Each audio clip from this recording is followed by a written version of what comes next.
Good morning, everybody. 25th. Still coming into the month and on all sorts of interesting things that I certainly did not expect are happening. So yesterday, we come into the chart, pretty solid move up in the E-mini. And it's looking like that the credit impulse from China is tapering off. So the intro had no sound. You know what? I've probably screwed the sound up.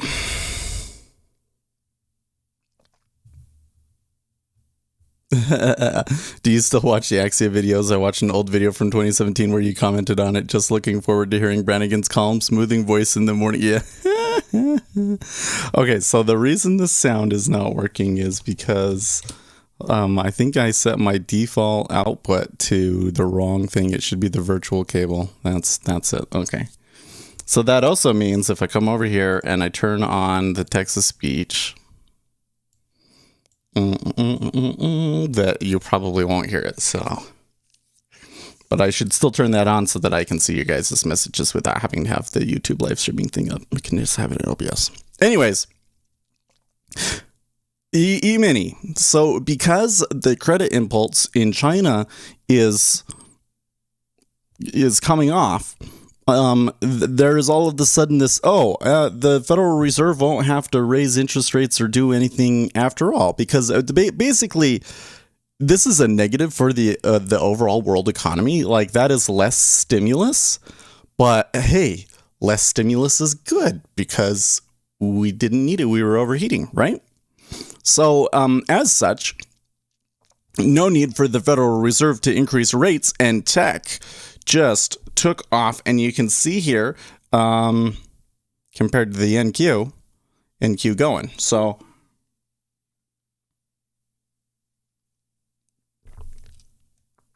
and those RTYs also doing great. So, am I reading that right? Sometimes I'm still a little confused on what some of my spreads do. Yep, RTY doing well, NQ doing well. All right. Anyways, when we come over to the treasuries also backing off a little bit, right? Just a slow, steady move up because they don't believe anymore that the Federal Reserve will need to raise interest rates. That seems to be what's going on. That seems to be what we missed yesterday that caused us to move up so strongly. Okay, oil's starting to do okay. It seems like they're brushing off this Iran thing, and there's been a couple of things that have happened over there that actually kind of make it less likely to happen, but I think it's still probably going to happen. Gold and silver are holding their, silver's still off of its best levels, but gold in particular holding up in here. I am starting to see more and more whispers that because Bitcoin is down, people are buying gold. But, first of all, let's check copper here. Copper, again, China cracking down on copper. And probably also why the credit impulse is lessening. The dollar. Now, really, so the most interesting thing that I read this morning was that, so here you can see the dollar failing. So yesterday we were like, they're going to hold 90. Yeah, they kind of not. And then, okay, so we're already down to touching 89.5 at one point today.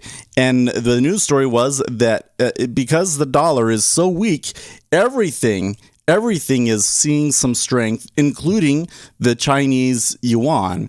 And all of the Chinese banks were having to sell to hold it. Yeah.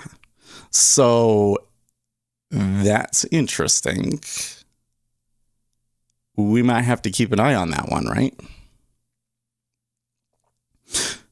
Meanwhile, over here in the E-mini, if we're going to go back into the tech melt-up kind of situation, I don't know what I want to do. Like, the thing is that I could probably take some trades and probably catch a pretty good win rate here in the E-mini. But then I wonder, wouldn't my money be better just saved in the S&P 500 at that point? Actually, you know what? We should check. We should check and see how that did yesterday, because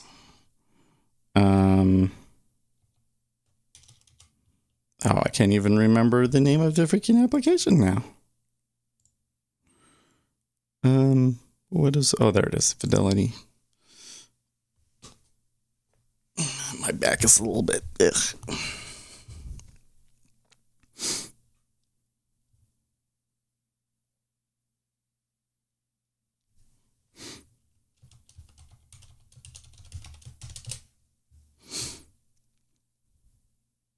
I don't know. It's a real conundrum for me because it's like, okay, if it's just going to go up, do I really want to take the risk with the futures? I mean, I can leverage and I'll make money, but I think I would probably make more money if I just kept it in a stock and held them overnight, you know?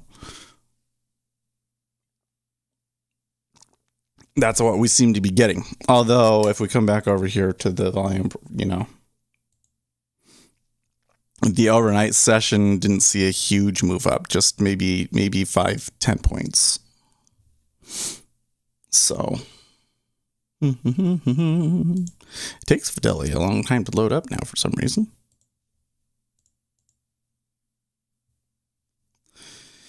Anyways, so that's kind of where we're at.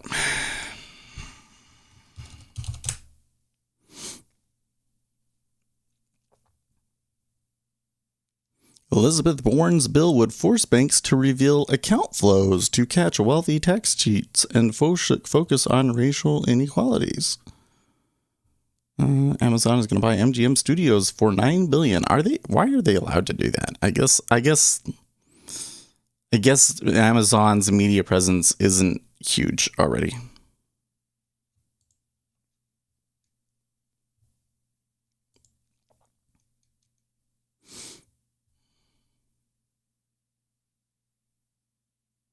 Oh yes, and there's also a bunch of Fed speakers were all kind of talking dovish. They were all talking dovish, so that's another thing in here.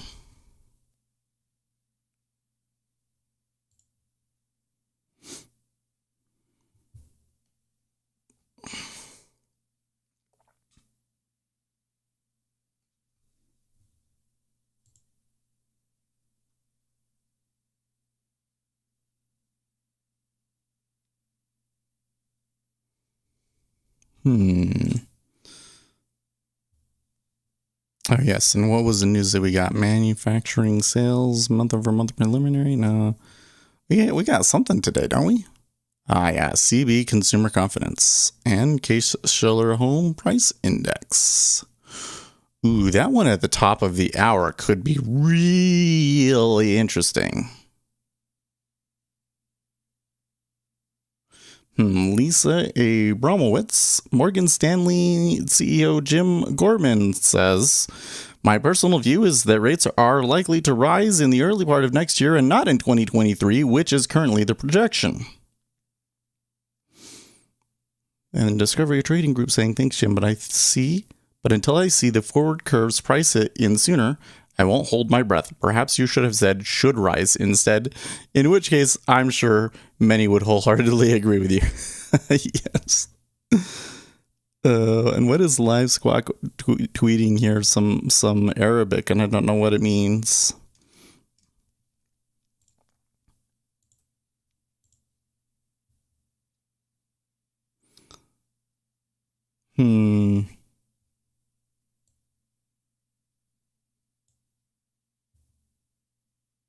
Outside of speculation, crypto is still mostly used for illicit activities. So I've been doing research on that. There was one company earlier this year said that it was like a really, really small percentage of the activity in Bitcoin was linked to illegal activity. But then I found a scholarly study from Australia, and it was several years ago, mind you. But they went and they said, well, because we know that illicit activity happened and we know the wallets of some of those, we're able to estimate how many of the wallets out there are involved or have transacted with that illegal activity. And it was like 45%. Can you believe that? I don't know, like whether or not it's a significant portion of the current order flow, I think is probably not too relevant, right? Um, something that I think is relevant is that Bitcoin's history is littered with examples of illegal activity. Um, there was the whole Silk Road thing was part of why Bitcoin took off, 3 cycles ago, right? And then there has been the fraud around exchanges several times now. It's definitely used, and governments are concerned about its use in that illegal activity. Damn.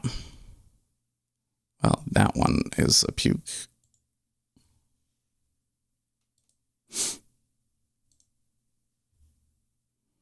Smooth back out. Okay, so what do I want to see over here? Yeah, okay. Sumo's still not doing super hot, though. I mean, it's better than it was. 20 is okay.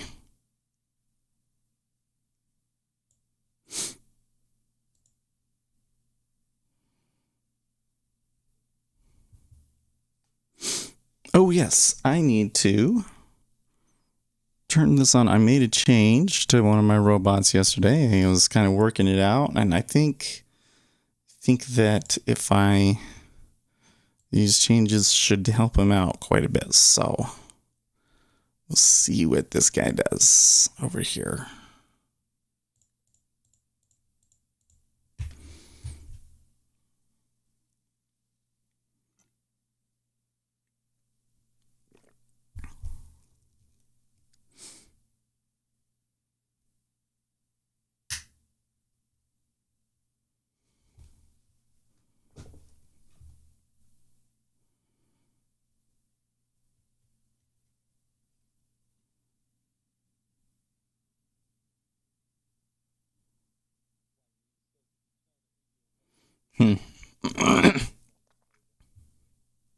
By the way, there's a senior Chinese diplomat talking right now.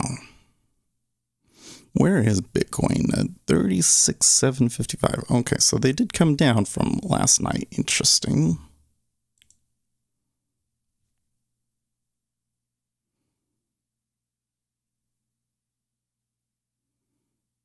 Block by.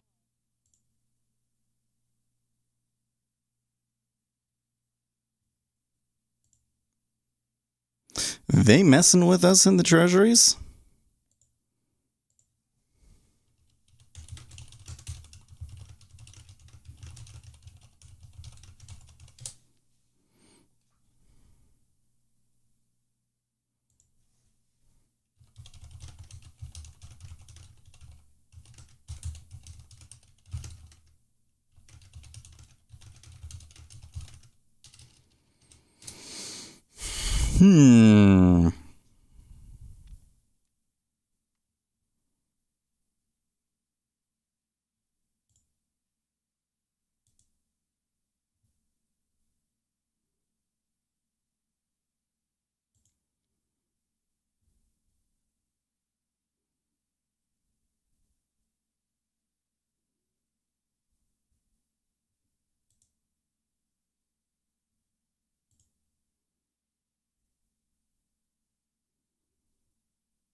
Something's up.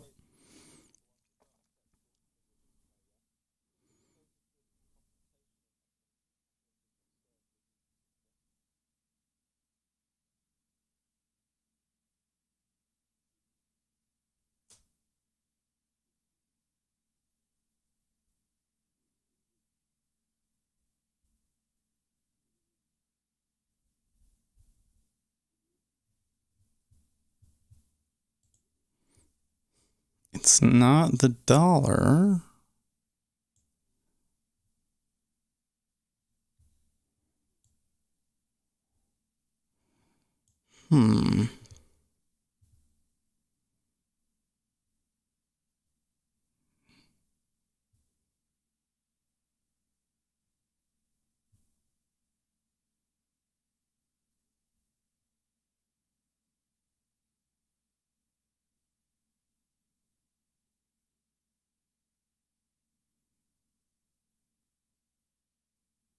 maybe it's coming from other bonds, like the European bonds.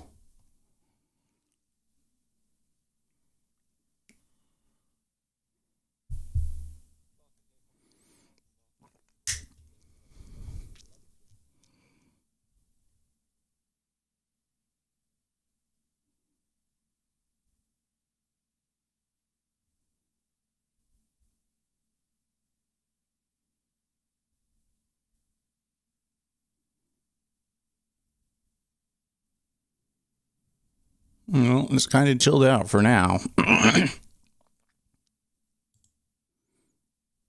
Still looks bullish, but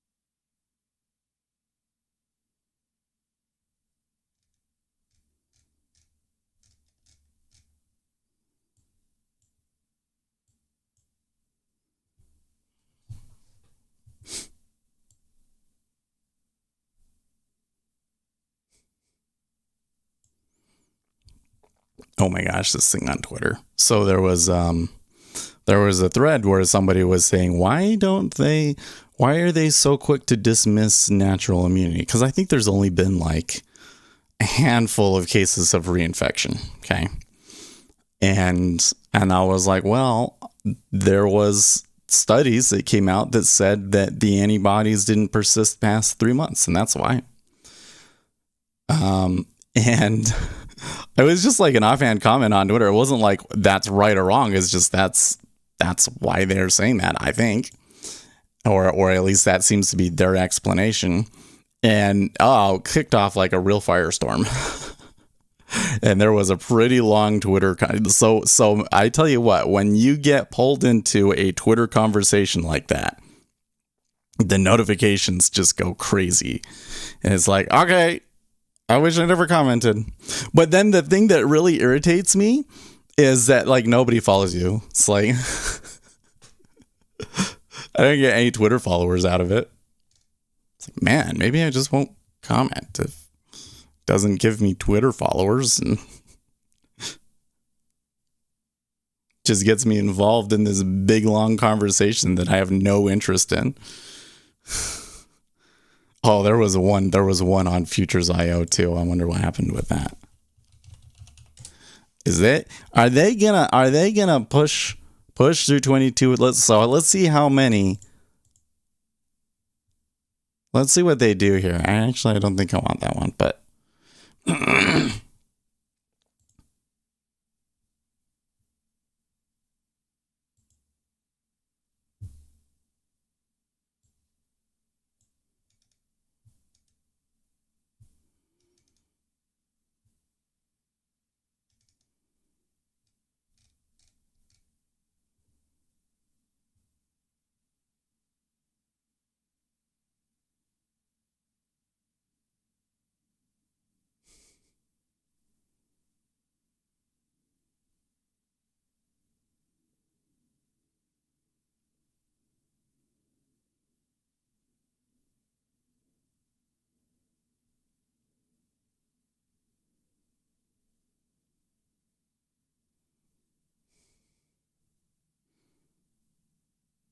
yeah. There's this guy. He doesn't have very many posts, but there's this guy on Futures.io that so somebody was saying, why are you always on the wrong side? And I was like, well, are you sure that you really are? Maybe it's just random. And here's why it might be just random and you don't realize it. And this guy starts saying all of this nonsense that it's like, it doesn't seem like he has an actual point. It's like he doesn't know how to write or something. And like he doesn't use proper punctuation and sentences. It's really weird.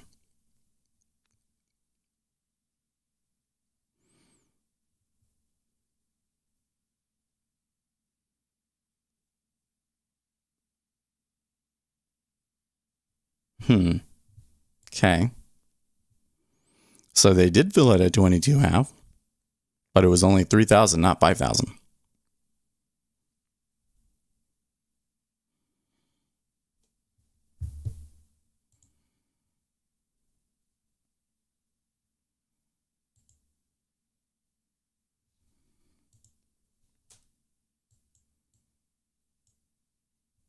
Fed's barking is speaking.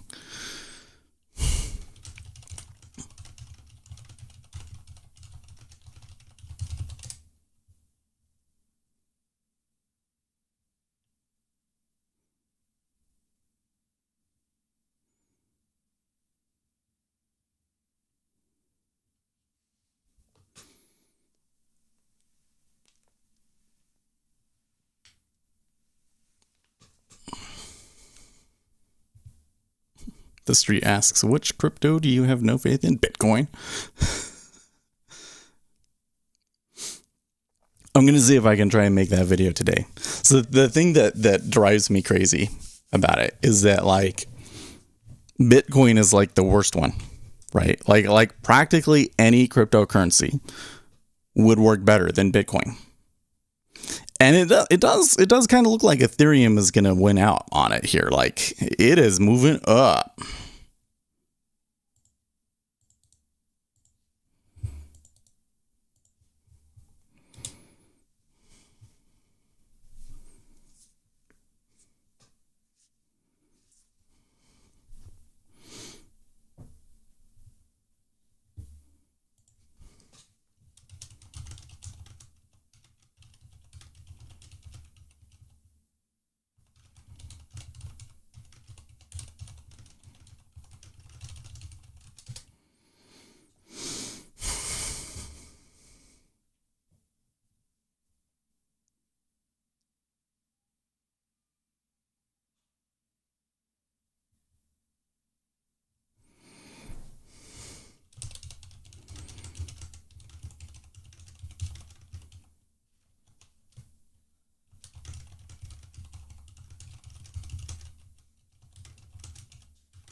Boy, baby is unhappy.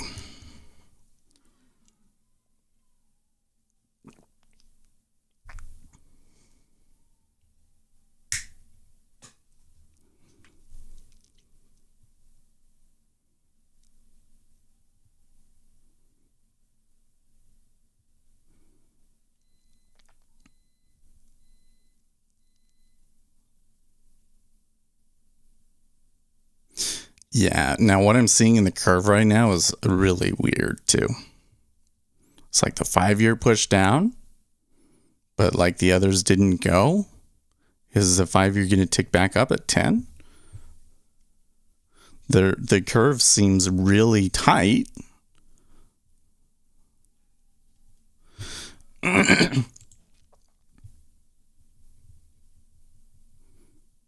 Jim Cramer tweeting yesterday, I reiterate that Tether seems too big to ignore, but then he blocked Bitfinex on Twitter. That's a little silly. That was a silly choice, Jim.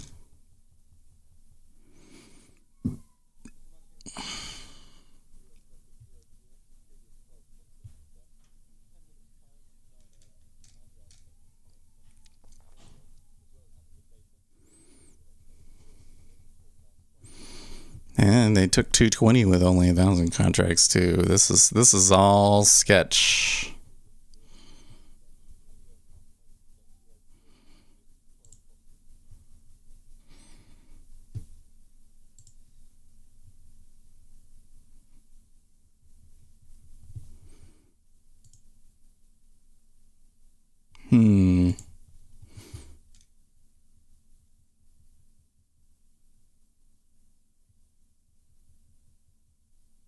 Yeah. USDC no longer publishing attestations while bragging about billion-dollar prints deserves a tremendous amount of scrutiny. I agree, Bitfinex.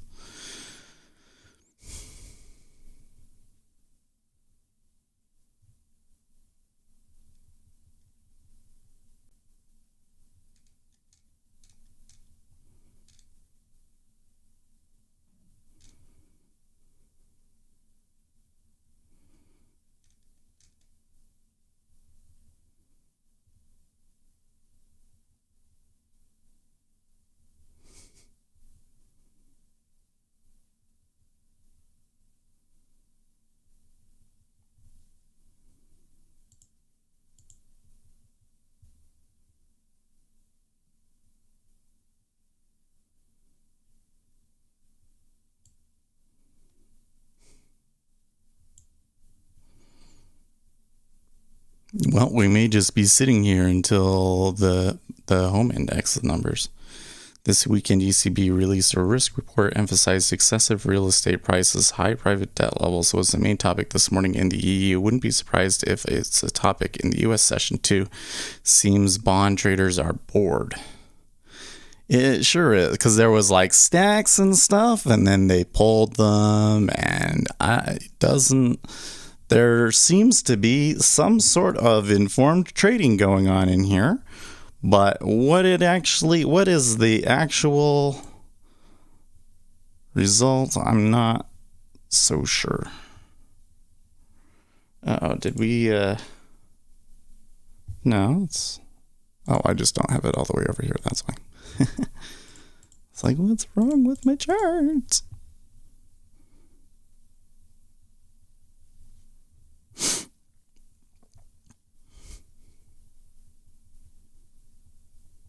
Joe Biden's job approval, it ticks upward to 62%, and Life Monitor says nobody believes these numbers. I agree with them. I don't think anybody believes them.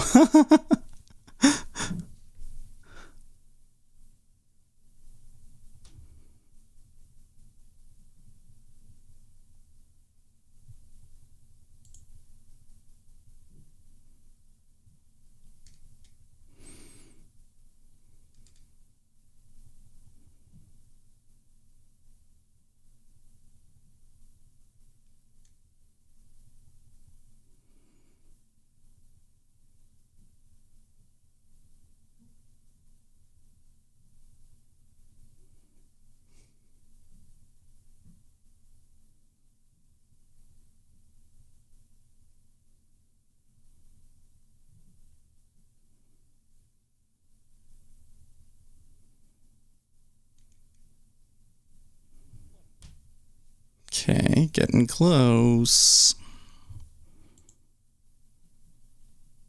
Oh, that's a red book that's coming up here in a minute.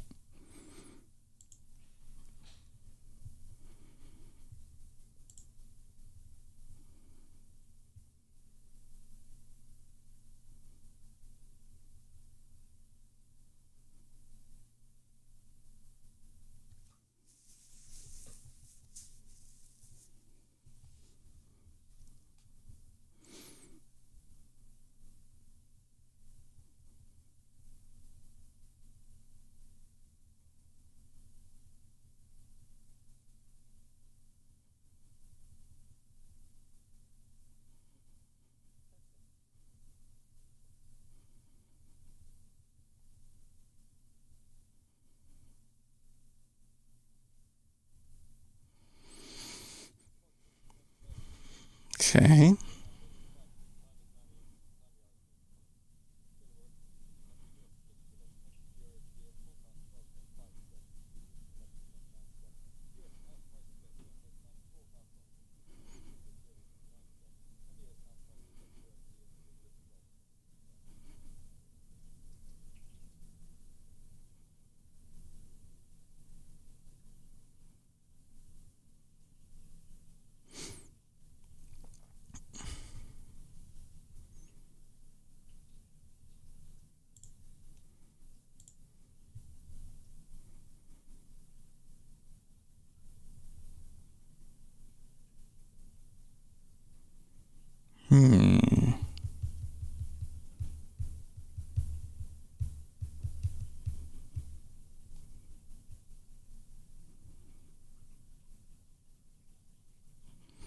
This time the 10-year lagging a little bit.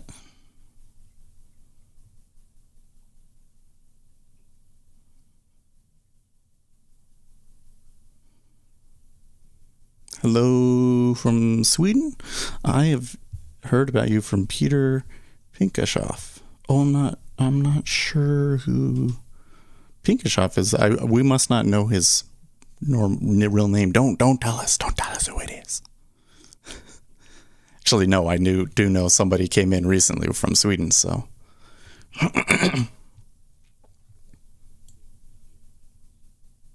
And now there's a big stack at 09 3/4.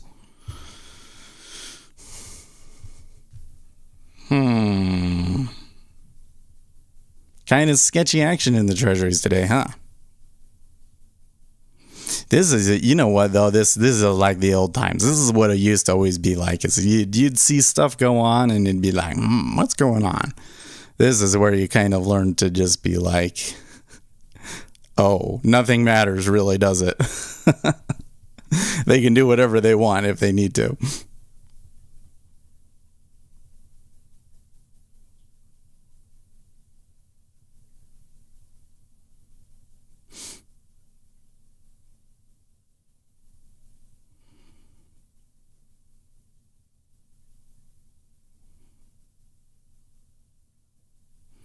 Biden's Department of Justice appeals order to release full memo on why Trump wasn't charged with obstruction. Oh, really? That's weird. That's interesting. Unless maybe they're saying that, like, they've already told you everything.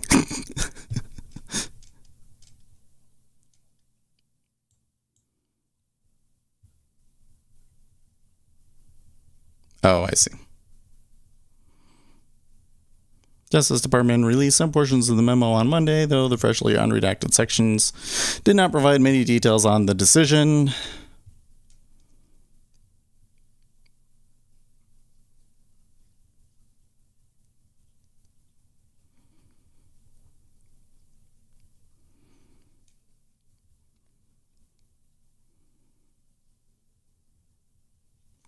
Seems like there's nothing here.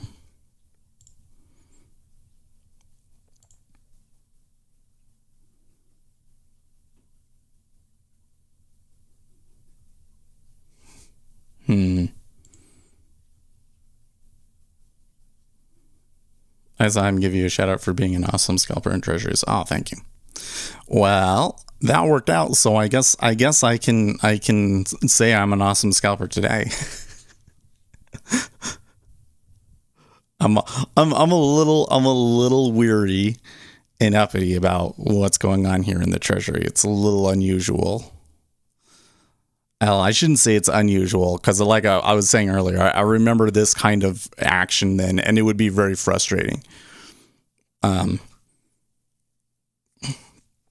it's just we haven't seen it in a long time. Like the treasury's kind of, sputtered out, and I'm not necessarily seeing any real reason for it to be doing what it's doing. Could be worse. We could be in the E-mini. E-mini been stuck in this range here for a while.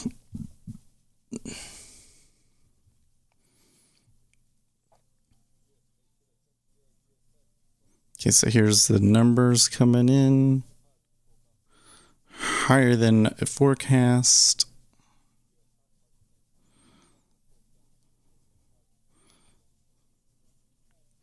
Month over month, 1.4 versus 1.2. Year over year, 13.9.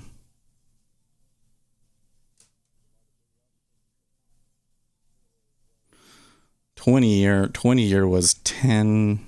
Let's see here. 20 year over year. Actual 13.27 versus forecast 12.5. Okay. So maybe that would maybe give you slightly some support to the hawkish side, but they don't seem to be reacting. I don't know if that matters. So now I have to turn back over here to the E-mini and wonder if the tech melt up is going to continue.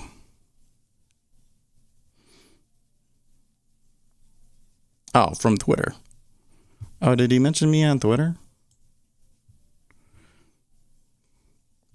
I don't know. There's probably some notifications in Twitter that I missed because there's been this dumb. Well, it's not a dumb conversation. It's actually a really interesting conversation about vaccines and whether or not people that have had the virus really need to be vaccinated and are really immune.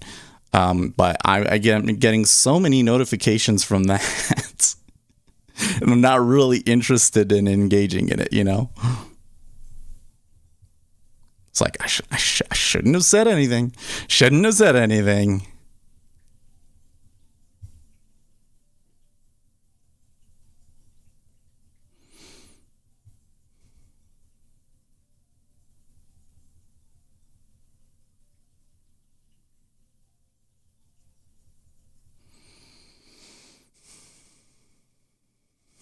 Let's see, our markets have been personally for myself quite boring from the FX side. I was hoping maybe post options expiration would create some volatility, but for the buying being nice and easy, being long risk. Yeah, well, so things really slowed down the second half of May, right? And especially in the equities space, things are very slow over the summer, and unless there is like economic news that day, it can be tough trading.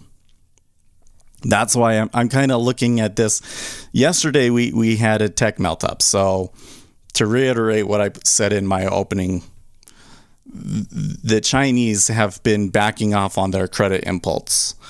And the market has been reading this as, commodities and other things have been overextending. And so China is stepping on the brake pedal. And as such, the Federal Reserve is less likely to have to raise rates. Basically, they're reading this as, oh, okay, so the Federal Reserve really can keep rates low forever, is basically what they're saying. And so because of that, the tech trade came roaring back, right? Because the tech trade was worried about the rates rising on them again, and it's already like up crazy, right? But if the rates are going to remain low, then it's like, oh, we can just stay long tech. And so, yeah. If that continues through the summer, I kind of wonder what you really want to do with futures, because you're not going to get a lot of like short-term trade opportunities. There's not going to be as much volatility. There's not going to be as much volume. Is it really worth taking the risk in the futures then at that point? Why wouldn't you just buy some stocks that you can hold long for a few months, So that's like kind of what I'm thinking. But then I'm also been kind of thinking over here on the Bitcoin side. Should run some numbers here. Haven't run the numbers yet.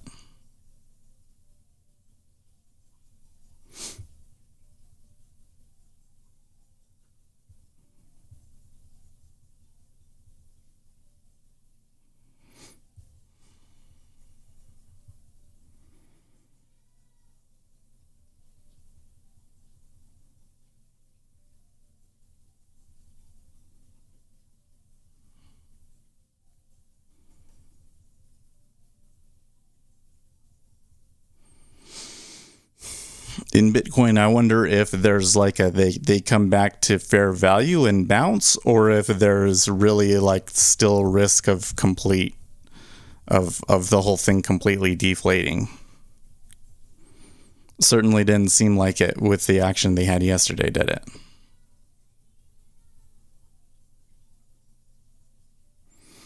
$115 at 34.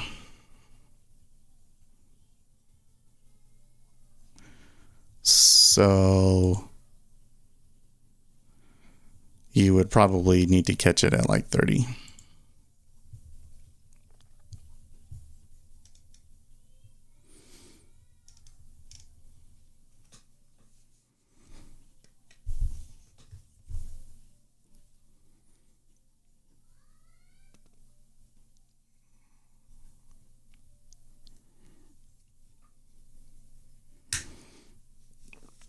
Okay, well, it wasn't the housing numbers.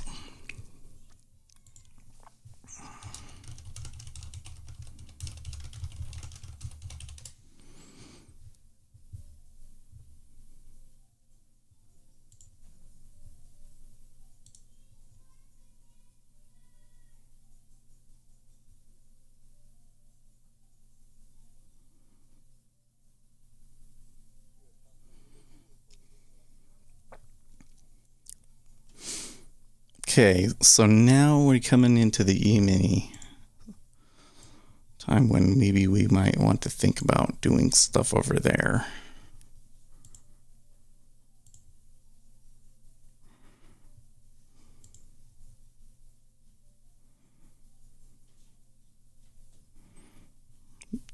It's possible they make a new all-time high in the next day or two.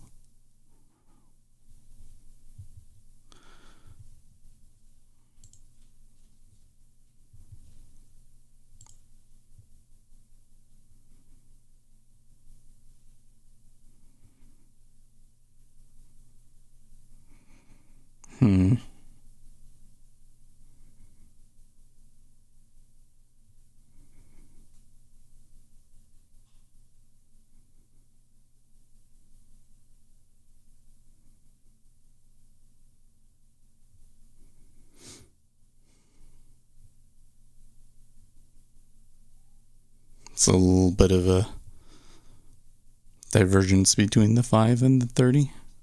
See, the 5 wants to push down, but the 30 is still pushing up.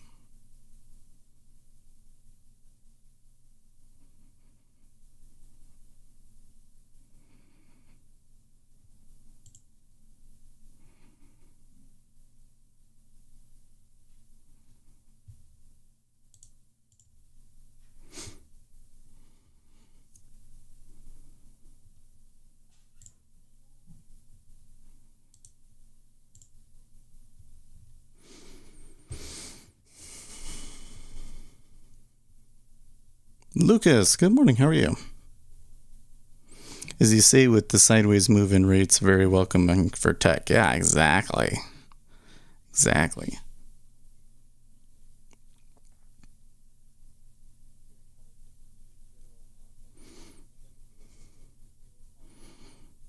Now the 10 year is kind of starting to side with the 30.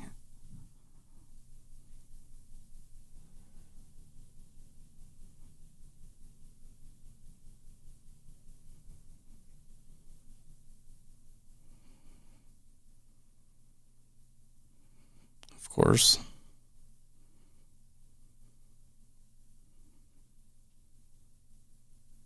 Okay. Seeing a lot of bowling. Oh, yeah, I could have gotten it. Oh, well.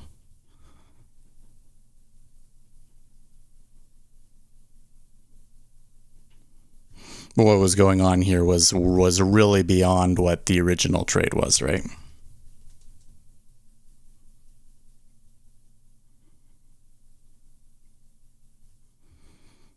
So let's reset it, though.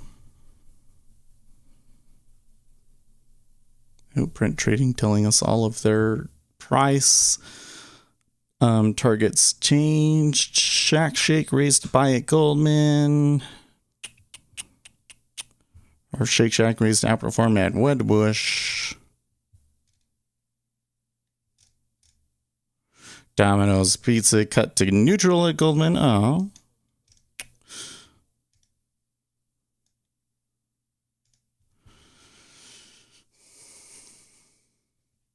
Adobe rated new buy.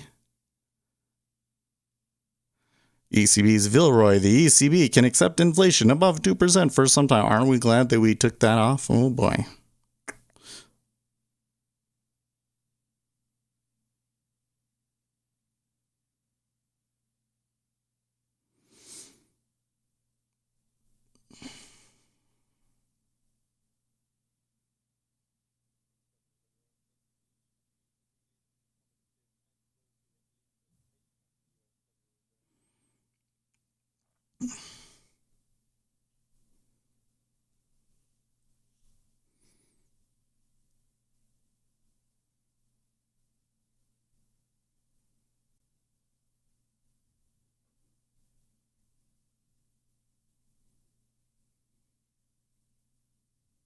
Let's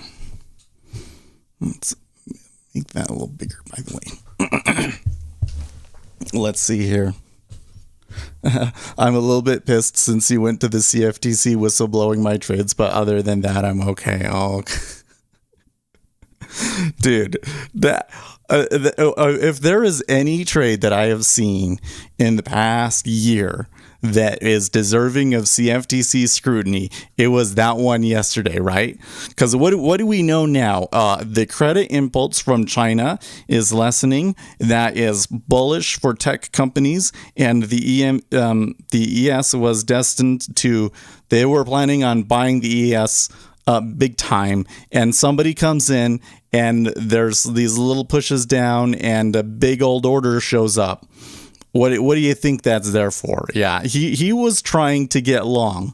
He was spoofing to get long. No question about it. I mean, the way that it behaved afterwards and the whole setup, it's you can make the case pretty convincingly, I think, that that's what the intention was, because it totally fits in with what happened.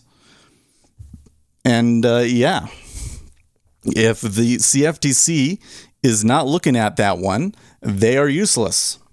If CFTC isn't looking at that one, why do we have a CFTC? You know, that's how I feel.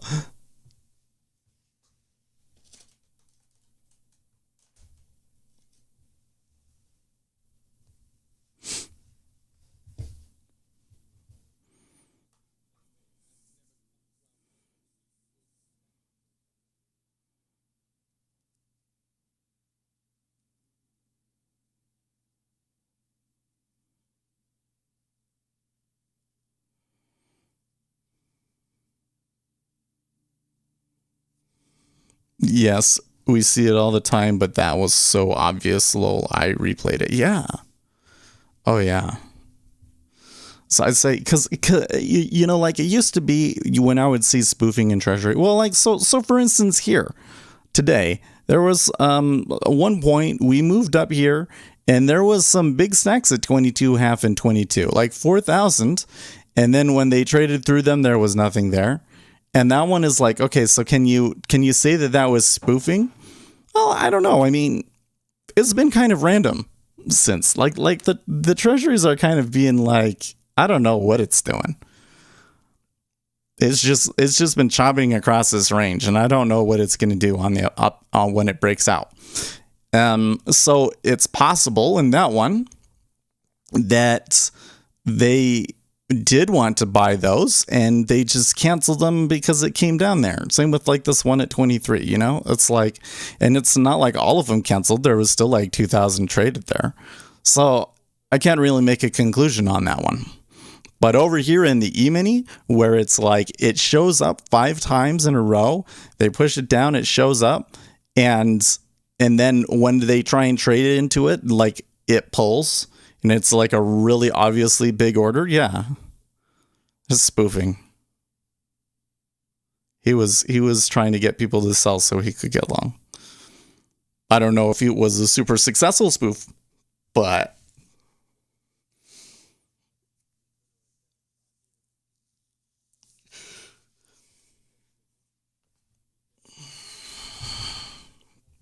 let's see here. ARK Funds buys Twitter, Grayscale Bitcoin Trust sells Pure Storage.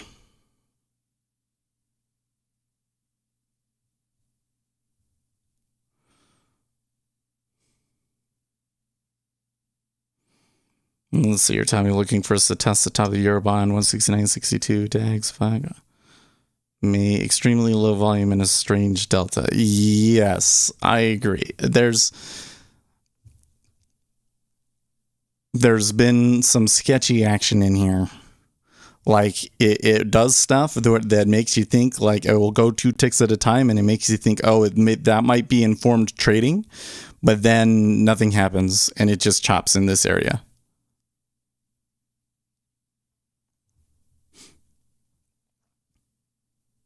Now this one is kind of interesting because look, this time it steepened, right? This time the 10-year went down more than the 5. from the last time that I reset it, at least.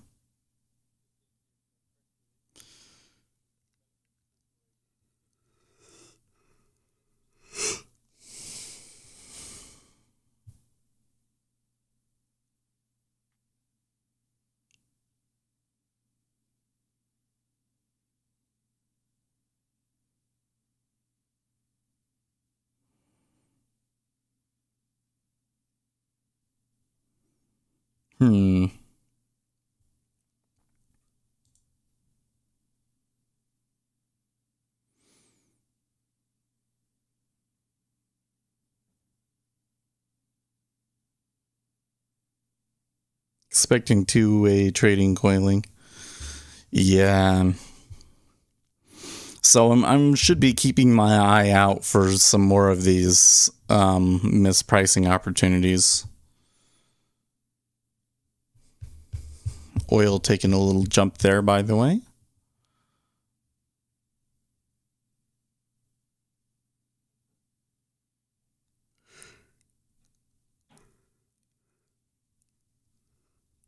One thing I will say is that if you look at this as a distribution, it looks like there's a little bit more buy interest than there is sell, right?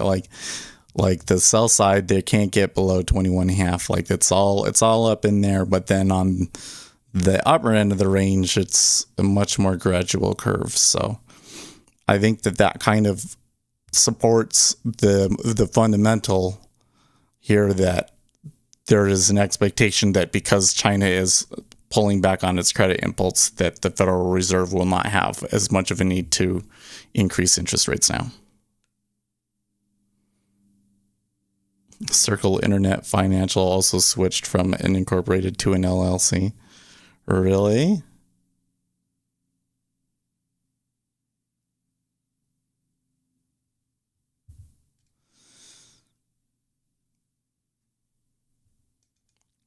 The Bitfinex guy has been all sorts. He seems upset this morning.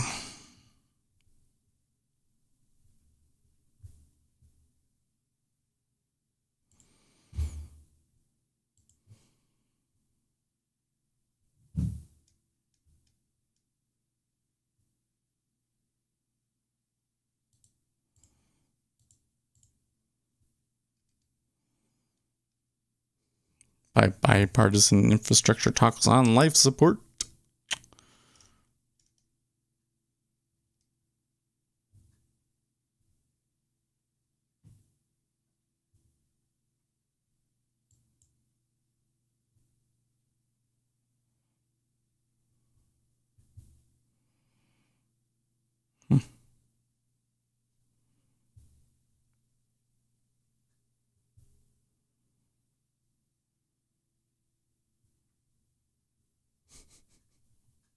Wall Street considers the flippening. I should make that video. I don't know if that video is going to do really well or not. We'll see. I'm going to try and do it tonight. It's not going to be the greatest video ever. I won't be able to put a ton of time into it, but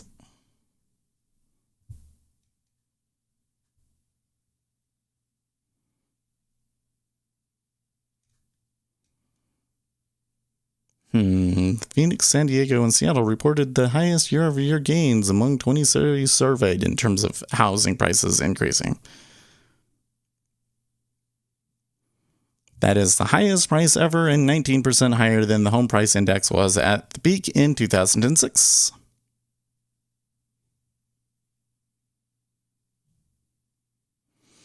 If you go out 3 or 5 years, I could imagine they'd prices be substantially lower than they are now, and maybe that's a good thing. Not from the standpoint of a homeowner, but it's from the standpoint of a prospective homeowner. It's a good thing if we have more houses. We're better, yeah. What you saying here, Etherator? I work in structural engineering, and we have so much work on hold from owners waiting on government money to help pay for their multi-million-dollar parking decks and buildings. Oh, really? You really think that the money that they put out will be put into that, though? They need to kill it already. Well, so the thing that bothers me about it, what I'm hearing What I'm hearing is it's not actually infrastructure. What I'm hearing is they want all of this money and they're actually going to put it into green energy stuff, which to me says, oh, so they're going to put it in Solyndra again, right? Like, I'm skeptical about the amount of money that is actually going to go into like new bridges and stuff like that. You know, the pieces of infrastructure that are really doing poorly.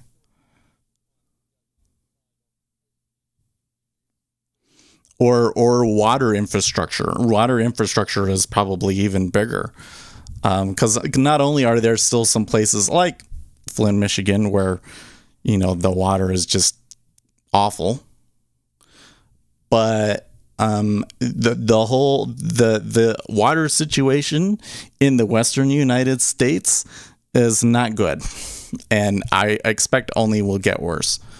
Not only are what we're doing very harmful to the environment, but we're just not able to get the water to where it needs to go, man.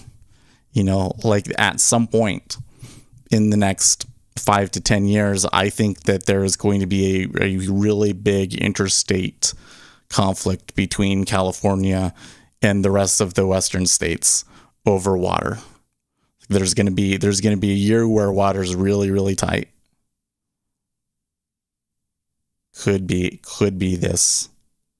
You still can't view the water futures on any platform. Yeah, I should look into that again. I haven't tried that one in a while. I should try the Bitcoin one too, because it wasn't showing me micro Bitcoin futures. I'm like, what?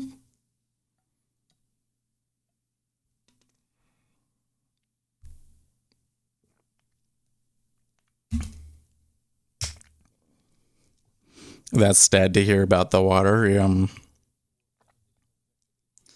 So you got to realize that those of you that don't live in dry climates probably don't know what all of this. So in the Western United States, part of the reason why things have kind of been trending more Republican, particularly Utah, Idaho, Wyoming, is because of water. So in Utah, like it's illegal to, if you were to like catch all of the water that came out of your rain gutters and store it, that's illegal, right? You're supposed to let the water just drain naturally off of your land. Like, seems kind of crazy, right?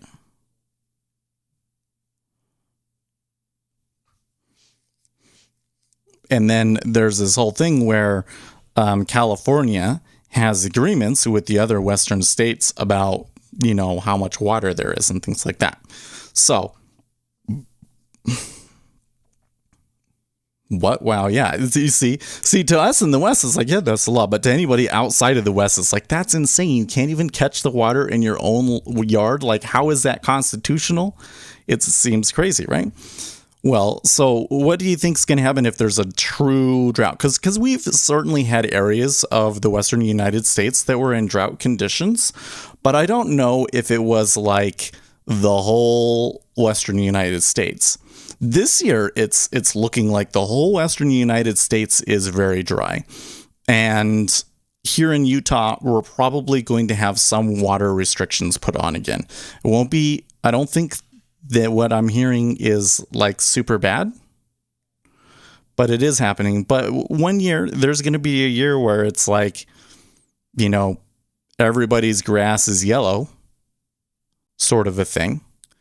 And at that point, one side, and I think it's going to be that the Western states, that the upstream states say that they need more water, and California says, oh, well, but you already agreed to give us this much, right? Utah legislators did pass a thing so that people can collect their own rainwater.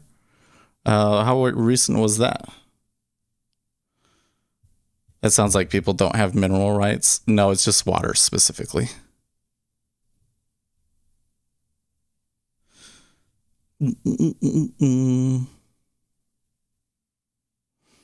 Oh, Trade Trotter, if you posted a link, we don't see it. Facebook takes that out unless you're a moderator. I know. Everybody thinks, oh, you can totally post links on. No, you have to be a moderator.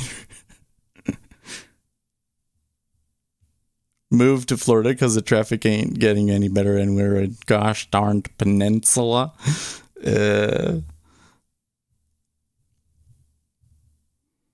Oh yeah, my brother never came over. He wanted to look at the chickens. That's okay.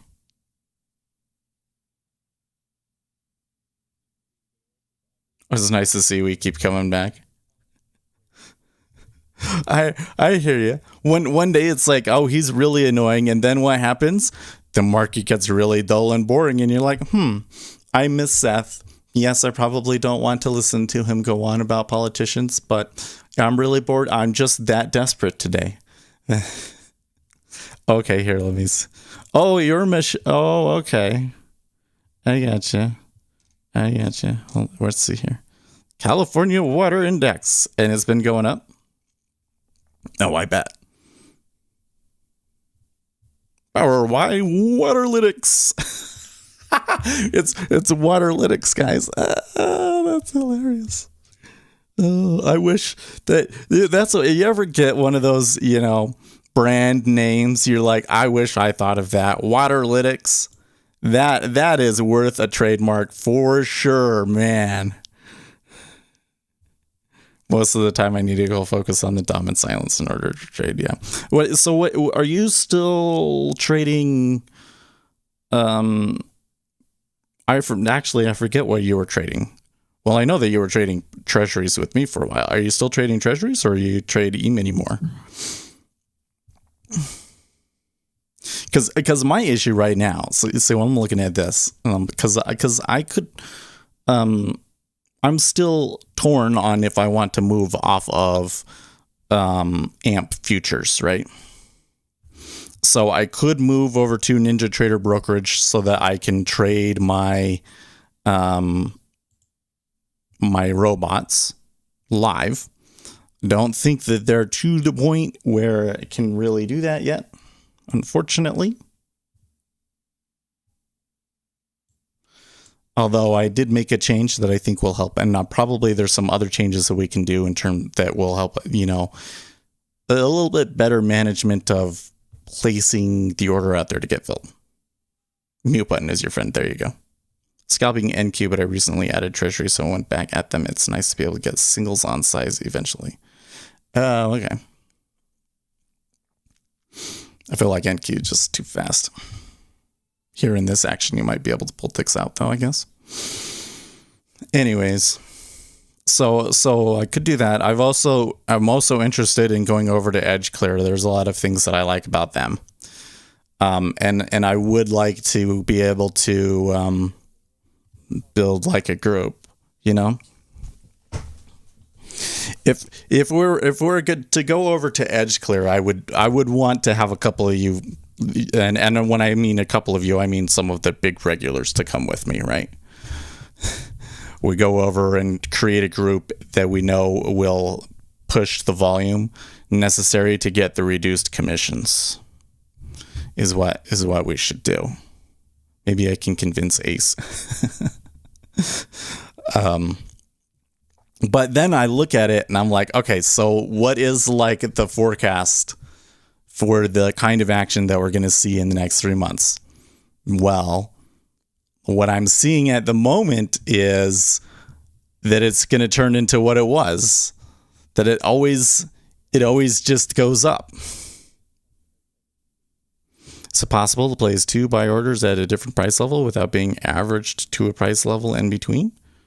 No, because if you got filled at 2 different prices, then your average is the in between the 2 of them. If you wanted your average to be the lower of the 2, you should have put it on the lower of the 2.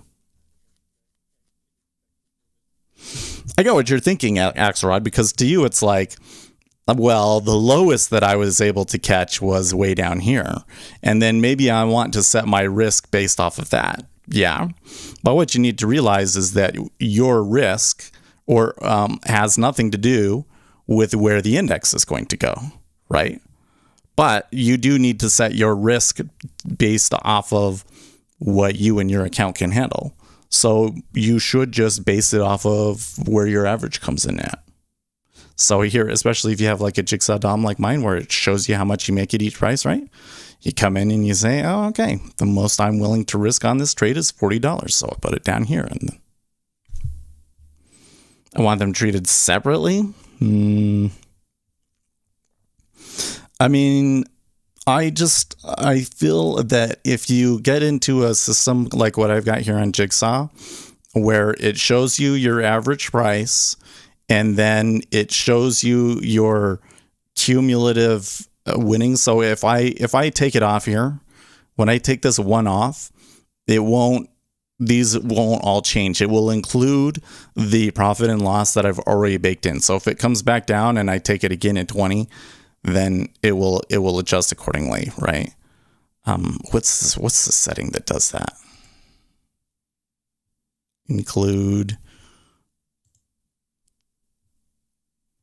No, it must be in this one right here.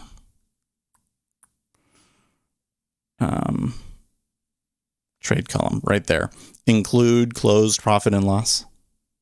Yeah. So once you get into a system like that, I think you'll find that it's better to manage it that way. So now I can sit down and say, okay, my risk is nothing. I'll just let it ride now.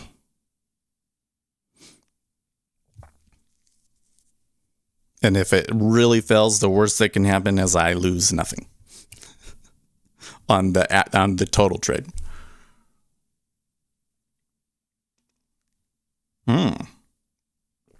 Jay caught it. Very nice.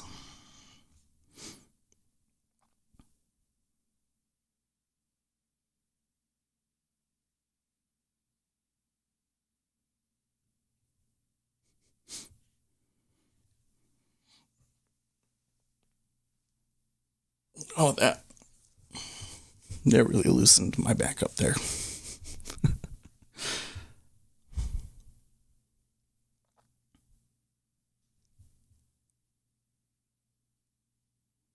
Ace, you still have that? Wait, Ace has a Twitter account?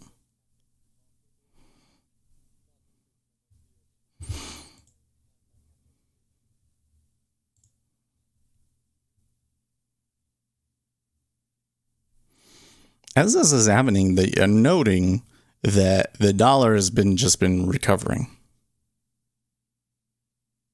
Which kind of curious to me. I don't know. So Lucas, if you're still there, I want to show you. Oh, ouch. Doesn't like that. Well, hold on a second.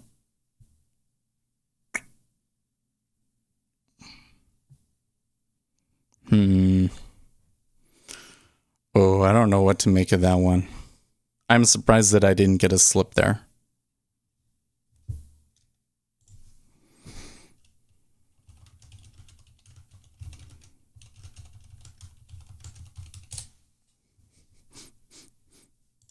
Okay, let me find it.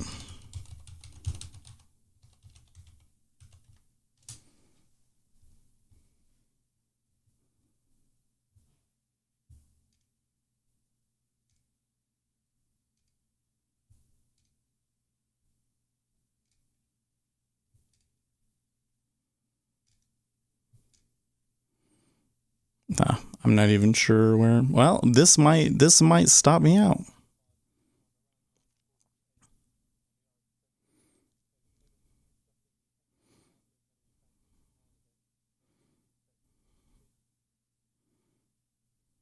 Well, that could just be part of the opening drive, right? It was a little bit of unusual of a drop though, wasn't it? That was really quick. Oh, come on, where was it? I'm trying to find it here for you.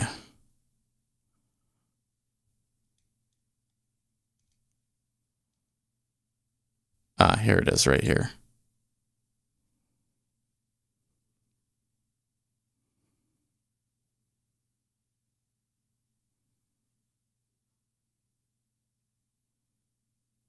When was the last time the index gapped? Well, like that, we didn't actually get like a price where a price didn't trade. That didn't happen on that actually. So, but it was a pretty big change in cumulative delta for sure. That was a pretty big sell. Market doesn't seem to believe that it was informed trading though. They're not doing it.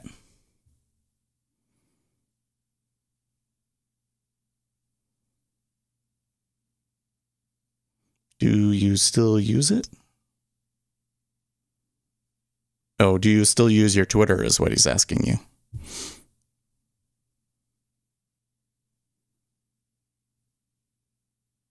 Or Skype, I guess. Do you still use Skype?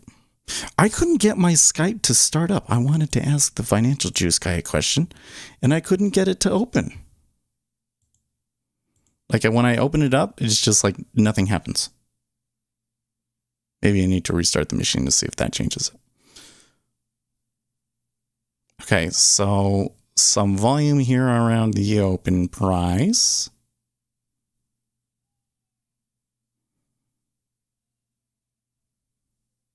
Block buy.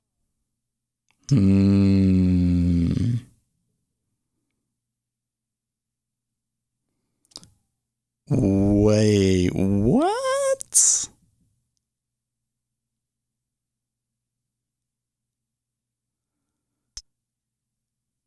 Okay, that block buy, you probably didn't hear that, but there was just a 3,400 lot filled at traded through at 24, and then 37 at 24 half.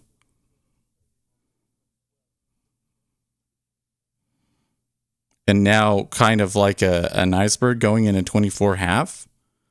Something's up.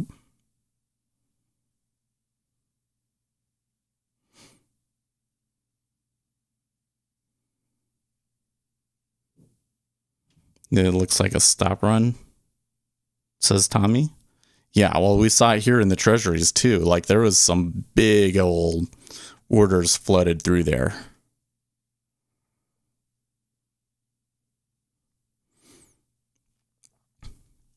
I don't know if Lucas is still there, but I have a thought for you here. I'll read it when this is kind of like calmed down a little bit. I'll read it to you.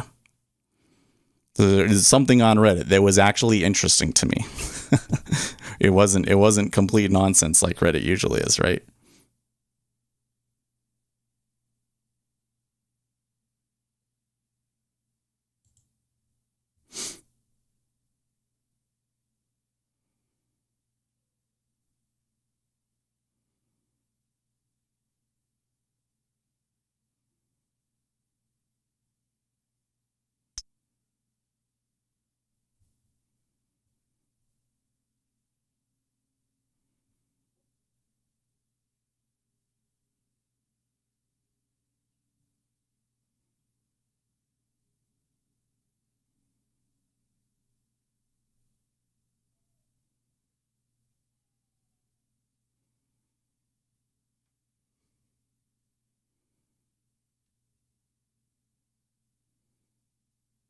And I would have lost money. What?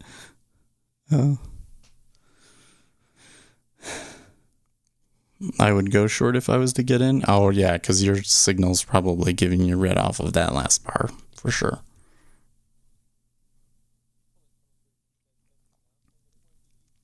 Feds Evans is talking at the moment.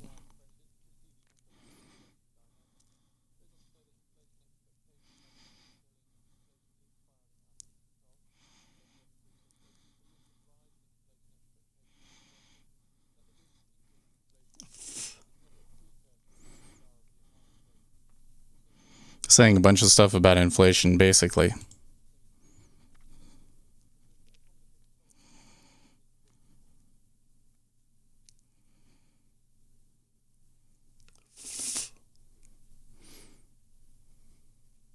Russell jumping up bigly, huh?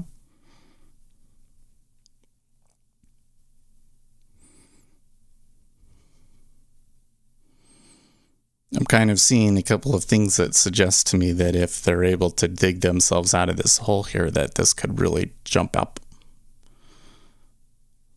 But it's still tepid.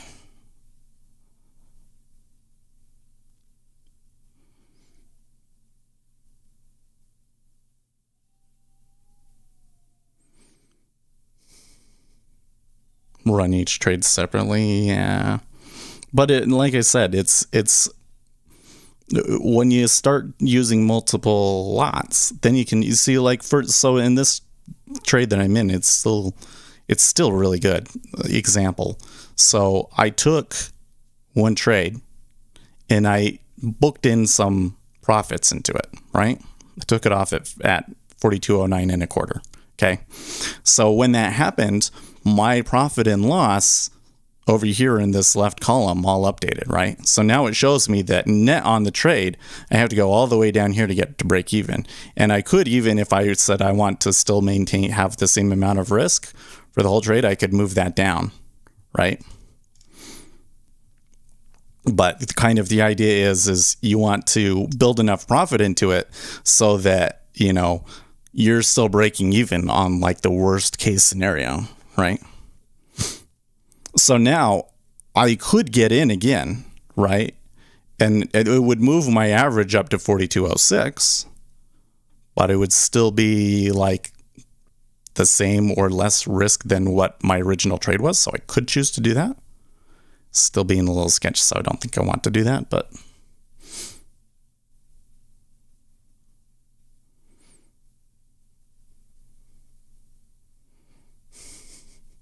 you had two brokers, but then you have to pay the professional fee.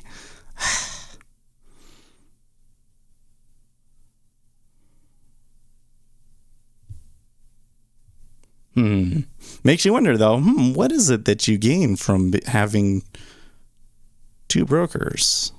Because I remember listening to this podcast, the guy that was trading oil, and on one account he would take a long swing position, and in the other account he would scalp against it. And I was like, why would he do that? And I was wondering if it had anything to do with maybe the robots, your two trades kind of offset each other in terms of your impact on the market. And so the robots aren't messing with you as much. Possible. I don't know. Well, by the way, when this came over, okay. Oh, interesting. Maybe I should have watched it a little bit better, because when we were up there at near the highs, there was apparently a somewhat large order. Can't you not do that under CFTC regulations? So it depends on how you do it. You certainly could use multiple accounts to do something illegal, though, right? You could come in and say, I want to buy it here and sell it with my other account and buy and sell and wash trade. And that would be illegal. Create a bunch of volume at a spot, even though there's no net change from you except for what you lose from commissions. Right? Instead, it's a hedging strategy. It's more like I buy it here, it comes up, and then I think that there's going to be a pullback, so I sell it. The robots think net delta is changed, but in reality, I'm still long. I'm just, this contract is going to come off. I don't know.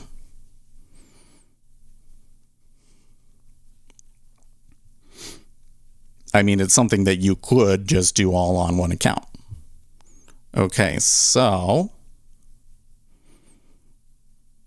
there's a bit of an excursion.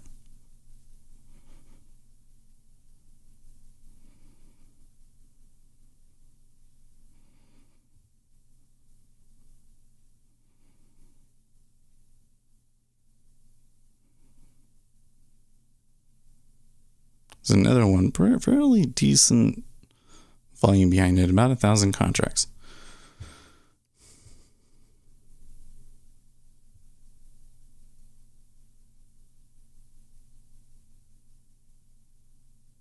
The treasuries are up on their highs still.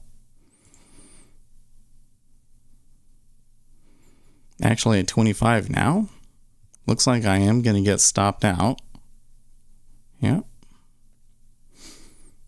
But that's okay, right? Because I knew that I wanted to hold that risk, and it's just zero.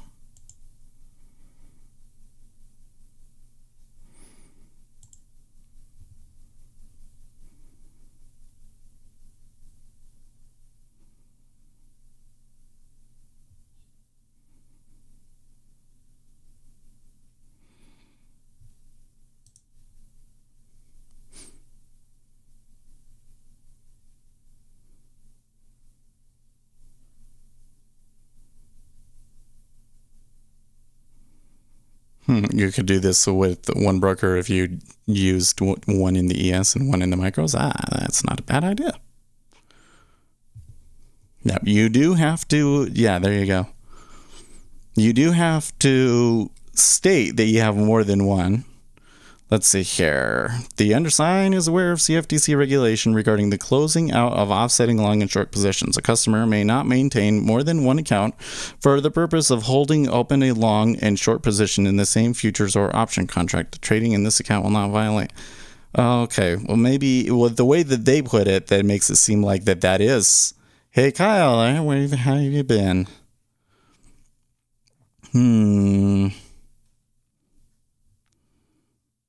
A hedge account may be long and short the same contract provided the positions are bona fide hedge positions and a signed hedge account representation disclosure form is on file.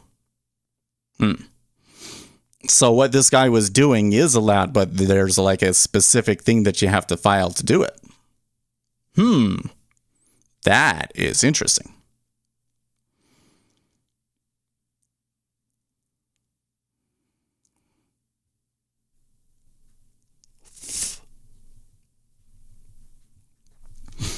Well, I don't know.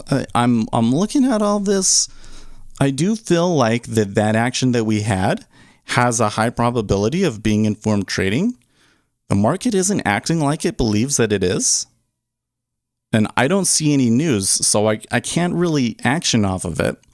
I'm really tempted to go short, but since I don't really have a direct reason to do so, I think I just kind of have to sit on my hands for a bit.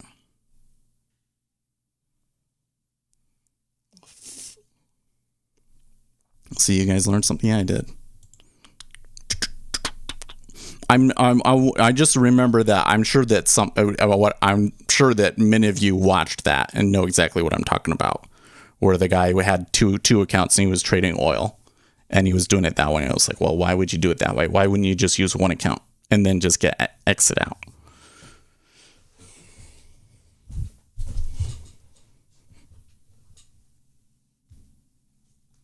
What's new here? Has it been 3 weeks? I don't know. I'm not quite sure what it's doing right now. The market looks a little afraid, to be honest.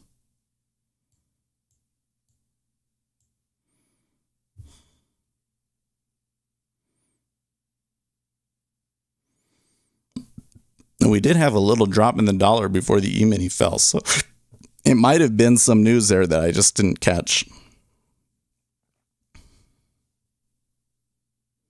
Kyle, your birthday? Did we miss Kyle's birthday? It's my birthday on Monday. We can have some fun. We'll probably program, but we can have some fun on Monday because the markets will be closed.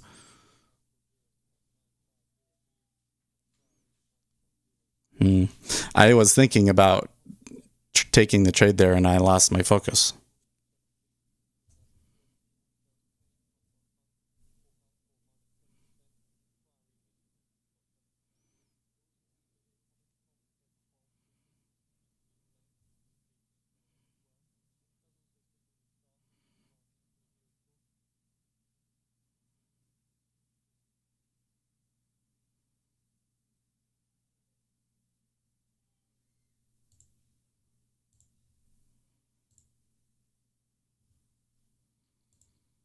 And they're continuing lower.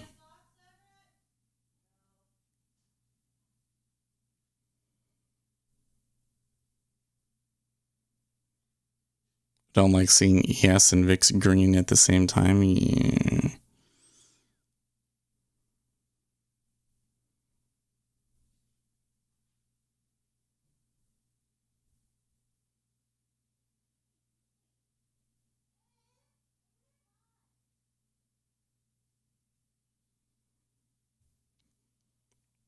So it's a little bit of a slow descent. There is quite a bit of contracts trading as it goes through.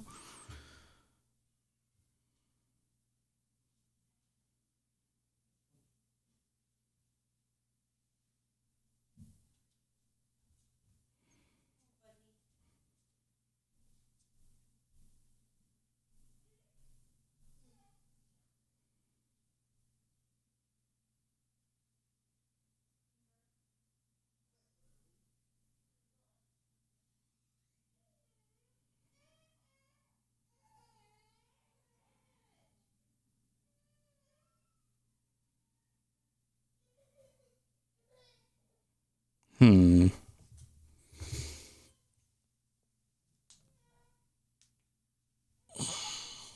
No fill. Oh, 29 in line. Oh, come on. It's okay. They'll probably do the level break thing here.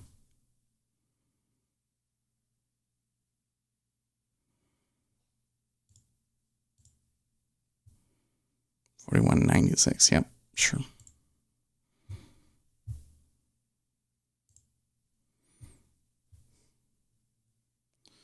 Got to come back and look at yesterday. Point of control was 95.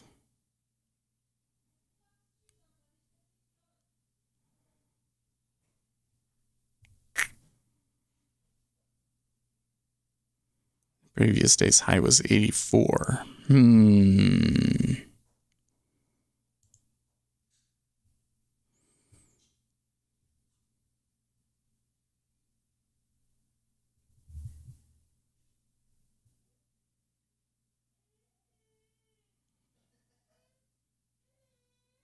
Okay, well, while this is going, I'll read this to you.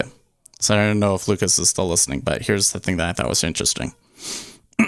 How I found incredible success day trading after years of failure. Years of failure. Okay.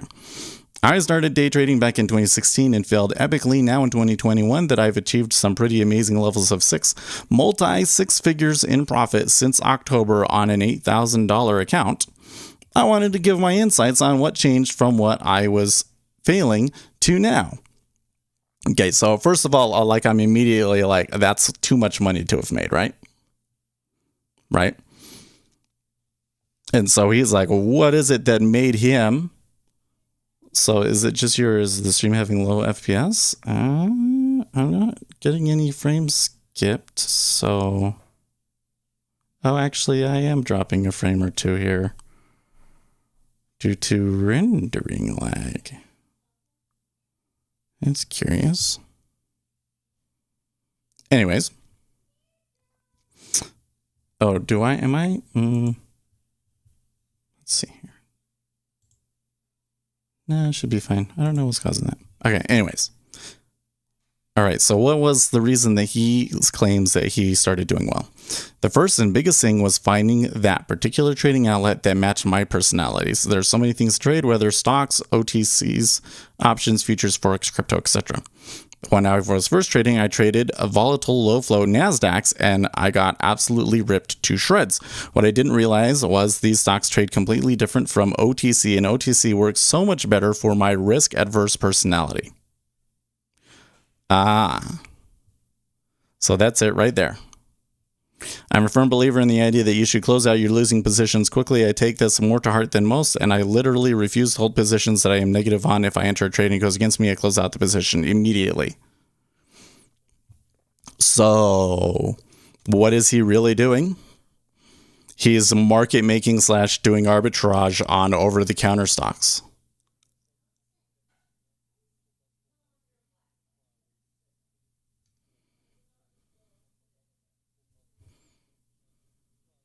He actually has some patterns in here and everything else, but I don't care so much about that. Hold on a second.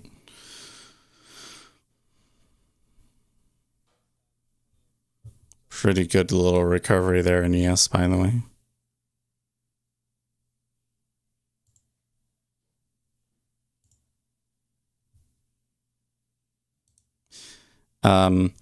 So what do I get out of that? He's making money because there's less efficiency in the OTC market. Who's that guy? It was just somebody on the day trading subreddit. Yeah.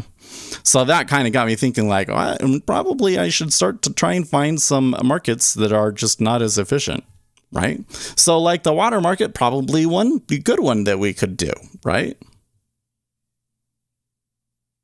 I guess he can make some decent cheddar on the spread. Yeah, probably.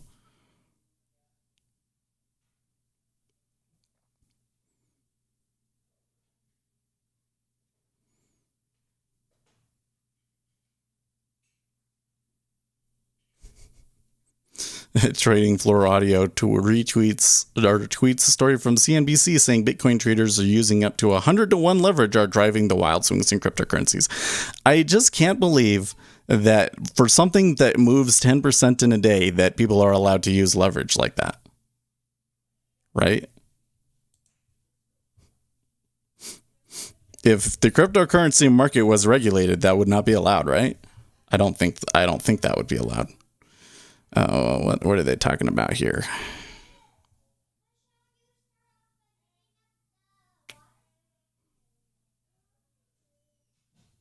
Crypto hodls need to remember that it isn't always the weak hands that are selling.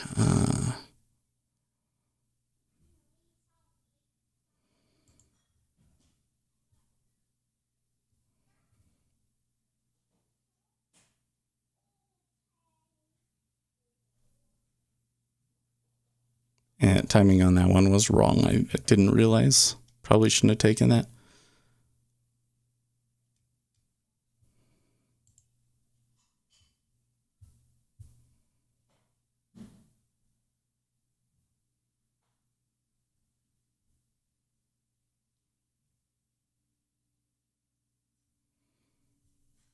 Treasury's still chomping at the bit higher.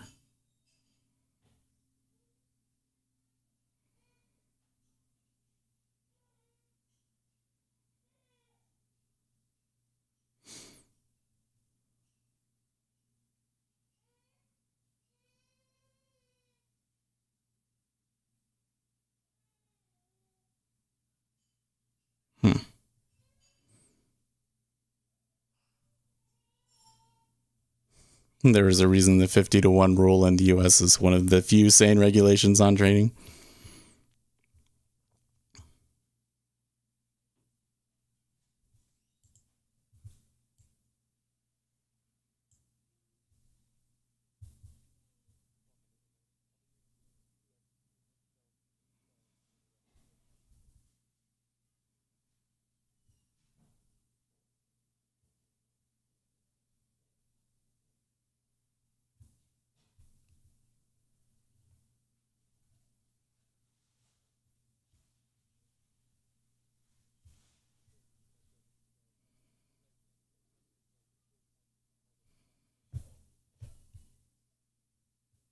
Is the day trading subreddit less toxic than Wall Street bets? Well, the issue with the day trading subreddit is that 90% of traders are clueless, and also 90% of traders are stock traders.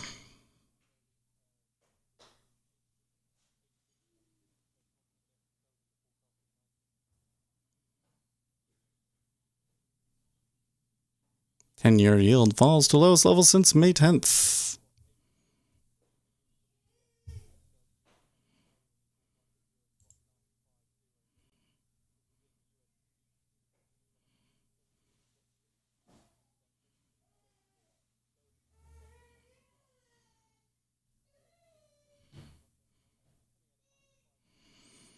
Oh, we're getting the new numbers here. Oh, sorry. Richmond Fed Manufacturing Index 18 versus 19 estimate.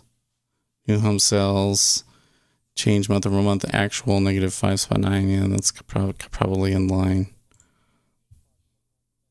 Consumer confidence 117 versus 119 estimates. So actually bad across the board.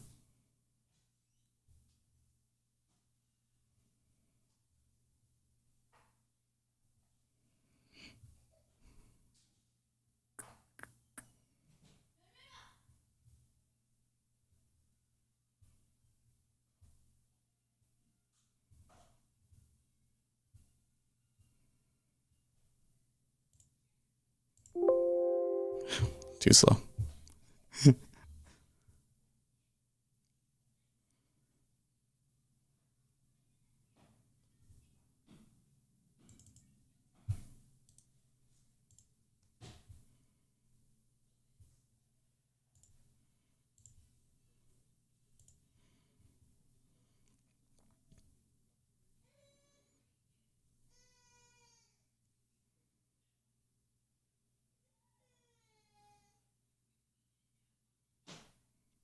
thought that was terrible.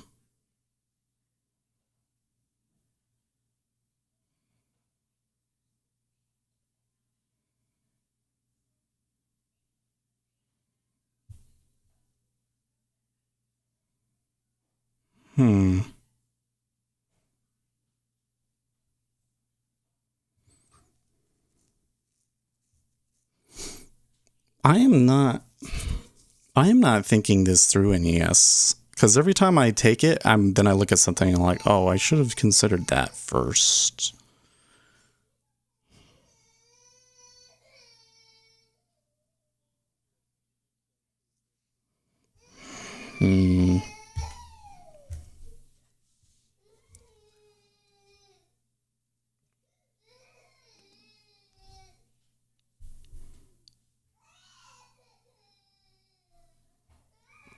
So there's a lot of volume going into 26.5.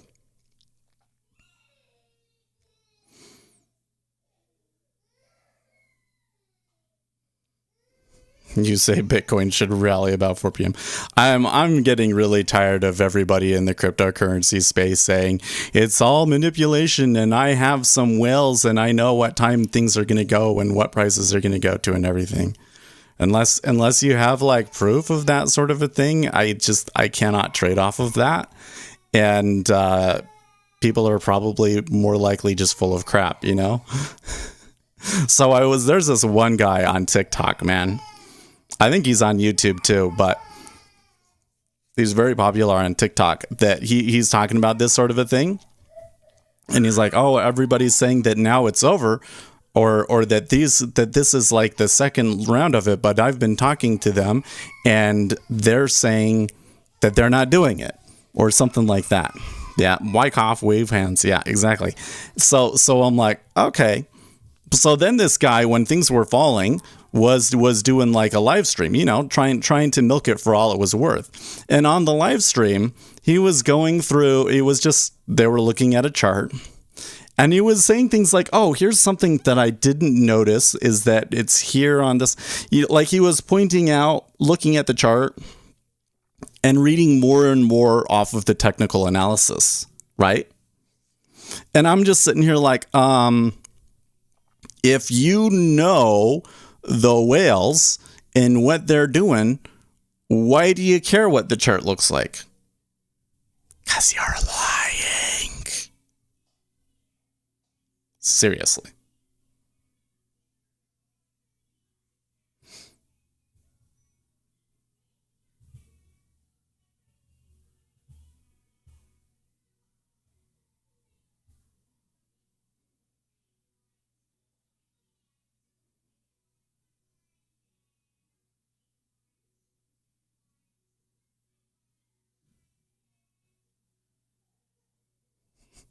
My old Warwick can't handle all the info charts and set at the same time. Really? In 1440p, it looks like The Rock. What? That's hilarious, man. Oh, didn't take both of them off. Oops.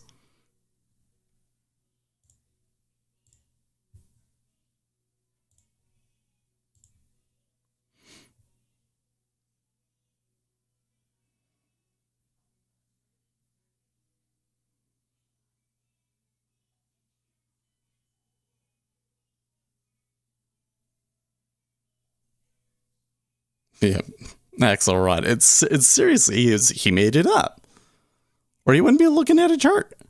Like, you wouldn't be pointing out new things that you notice in the chart as you're looking at it. Wouldn't matter. He's making it up. And you know what was the funny thing is, he said, oh, it's going to go to here and it's going to go to here, and then it didn't. And he was like, well, I said it might go to here. And I'm like, oh, okay. So basically what happens is you say a bunch of shit, and then when you're wrong, you just ignore it. And when you're right, you try and make everybody believe that you know what's going to happen. Gotcha.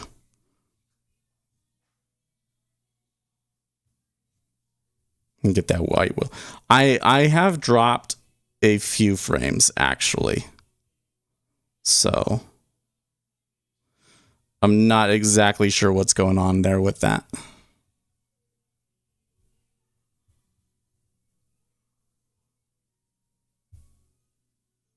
Man. They sure are fighting there at 26.5.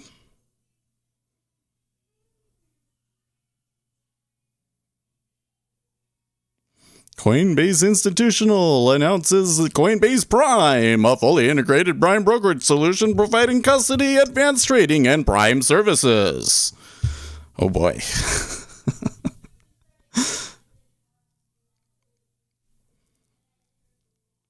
Could Coinbase stock go up? They were up yesterday, weren't they?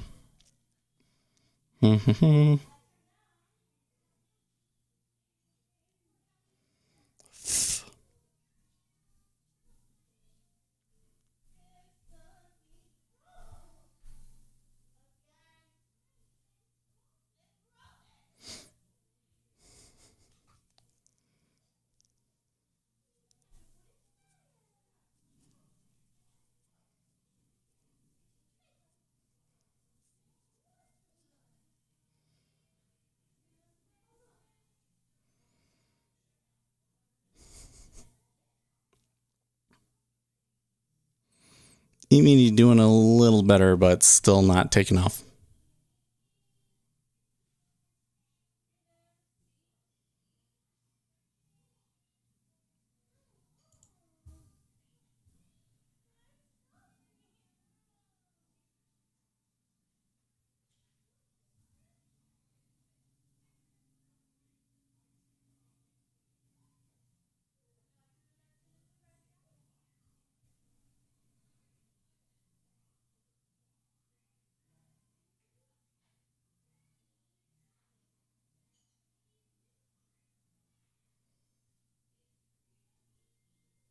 Steve should get some stock tarot cards made. I have an idea for another video today. I'll be sure to post it here on YouTube for you, okay?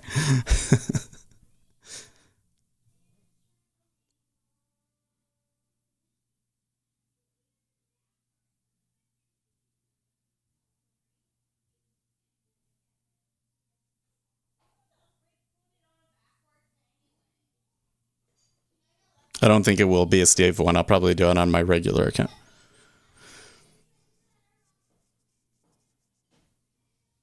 Hopefully this will be, well, as long as you're back before an hour, because I'll still be here for another hour.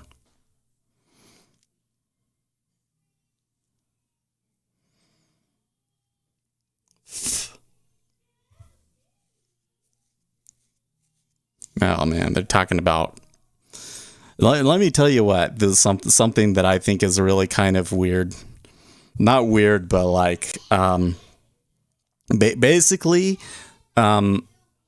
the way that the political conversation in the United States has evolved, it's basically turned into, if you make any comparison to the Holocaust, it's like off bounds, which is really weird because so many people were making comparisons between Donald Trump and Hitler, which I thought was a little offensive, right?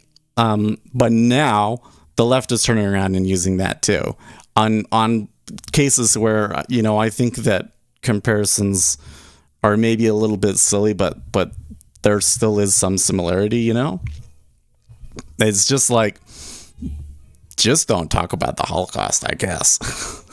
that's what I've decided. It's just better to just not talk about it, apparently. What's even more odd is that the low FPS seems to only be in the face cam. Well, the camera is a little different. You can be Ben Shapiro and still can't make that comparison. And I get, why was it okay when the liberals were doing it? Explain that to me. Because listen, guys, Donald Trump ain't nothing even close to Hitler, okay? That whole thing, and this is fascism, it was absolutely ridiculous. It was absolutely ridiculous. Right. On the other hand, pointing out that, you know, Nazis used gun control, it's a fair thing to point out, but apparently that's politically toxic.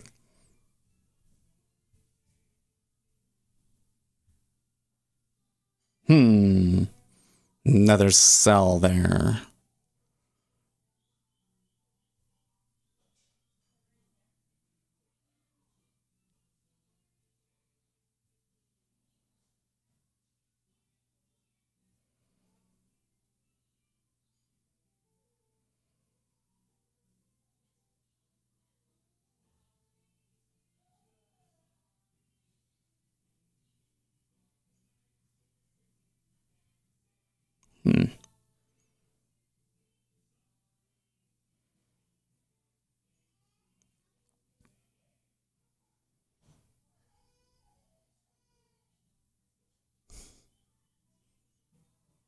Someone is definitely dropping. Well, I think it's probably reacting because 41.95 was like yesterday's point of control, right?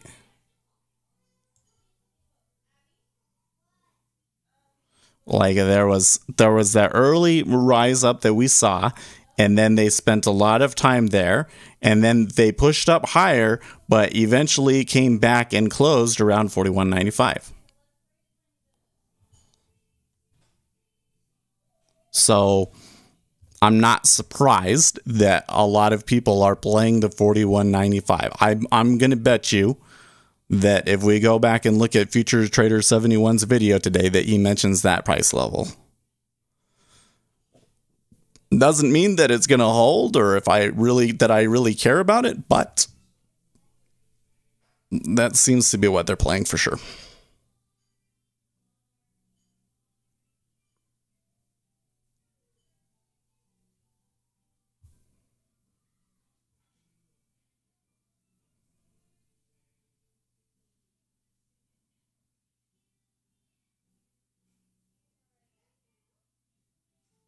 There, finally. Okay.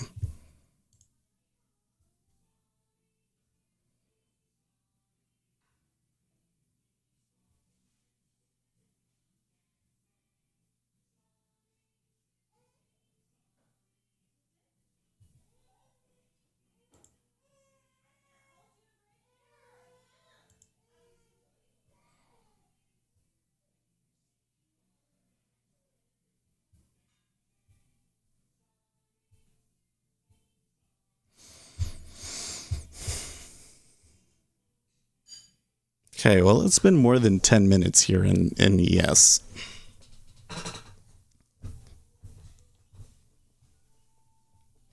Then we should be trading around it with no news to drive a direction, right? Now we are trading above it. Well, not necessarily.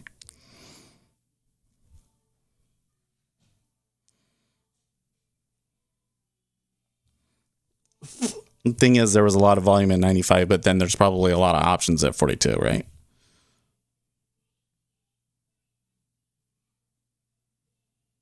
Mainstream economics is all about good practice?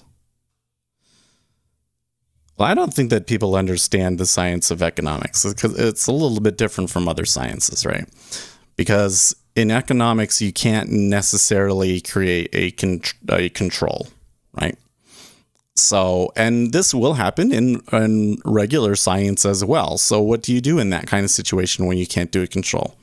Well, what you do is you come up with a model that you think explains the behavior, right? And then you look to real life examples to see if the reality matched how or at least how well the reality matched your model. That's what you do. And so there are things in economics where people come, so something you'll see a lot. Like I saw this the other day. There was some story about the coronavirus.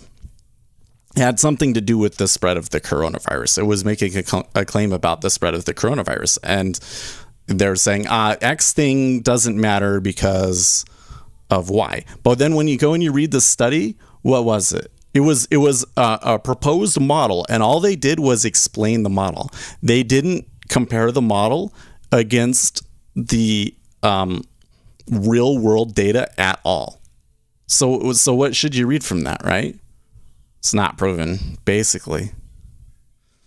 Oh boy. Hey, so Jigsaw, I didn't mention this yesterday because I thought it was over, but Jigsaw extended it. If you guys haven't gotten you want to buy Jigsaw, like the DOM, or you want to buy one of their education courses, they're offering $200 off.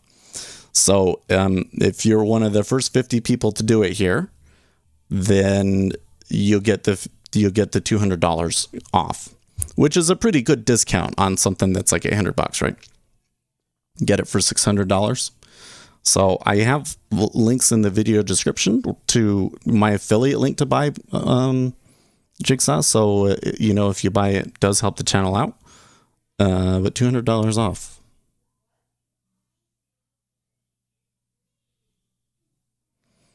Okay, well, it's been too long.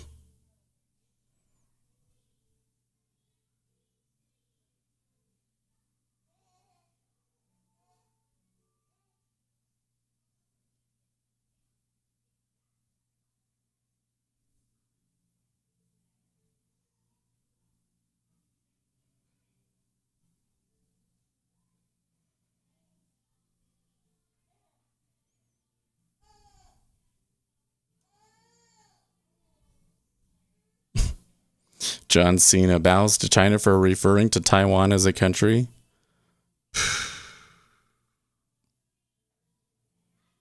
This is why I'm not an actor.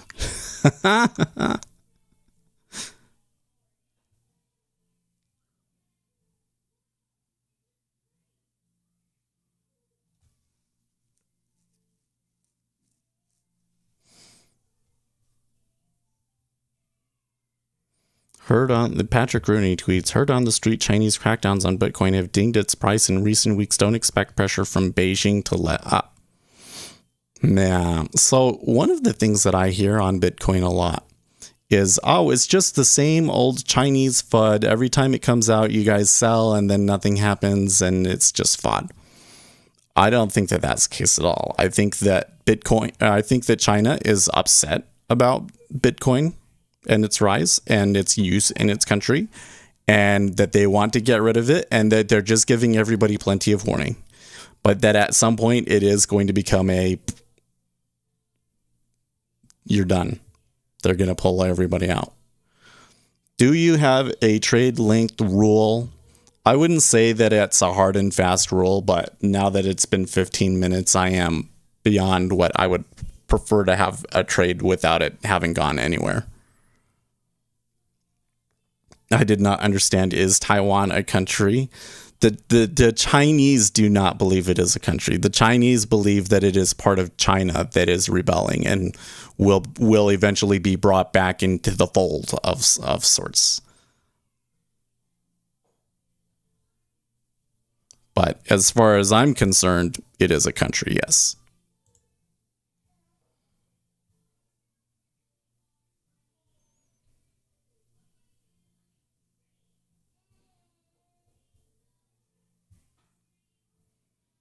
So you see the way that that's going. That's like, I'm just gonna puke. May just puke here early. Yeah, it might let me out.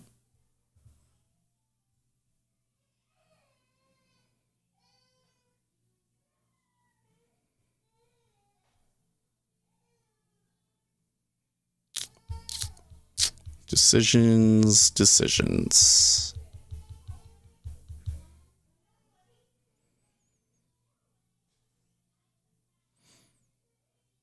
Okay.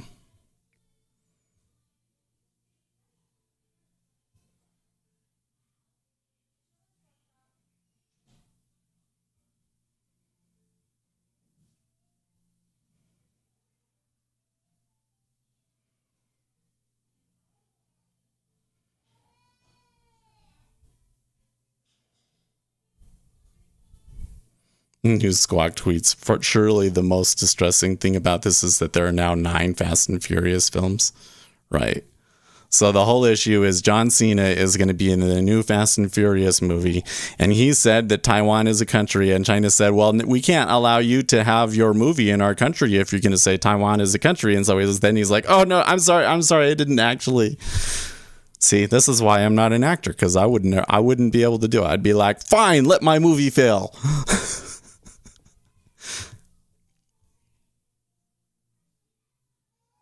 It's only $1 million and several people's livelihood at stake. Come on.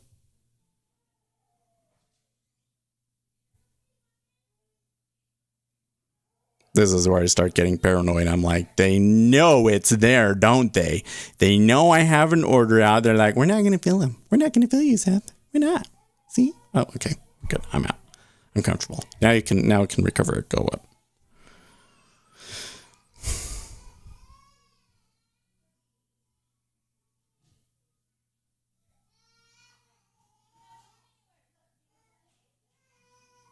Look at that in the 5-year.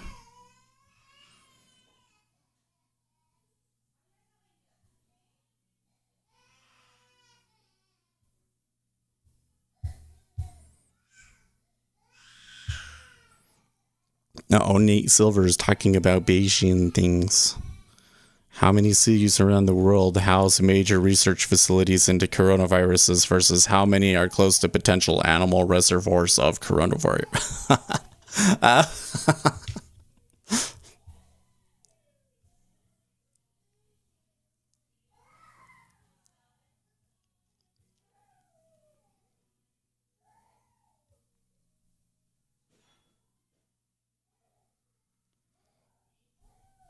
I gotta admit, what I'm doing over here in the treasuries, I'm starting to feel more and more confident about.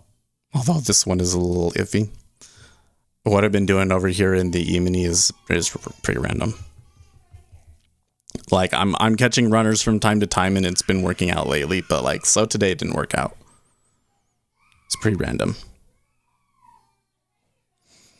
But I think that where I've made money in the E-mini has been more when I really knew what was going on, and I'm not sure I understand what's driving the action right now in the E-mini.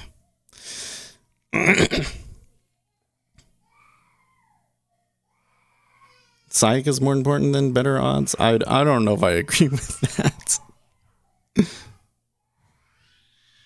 Listen, here's the thing.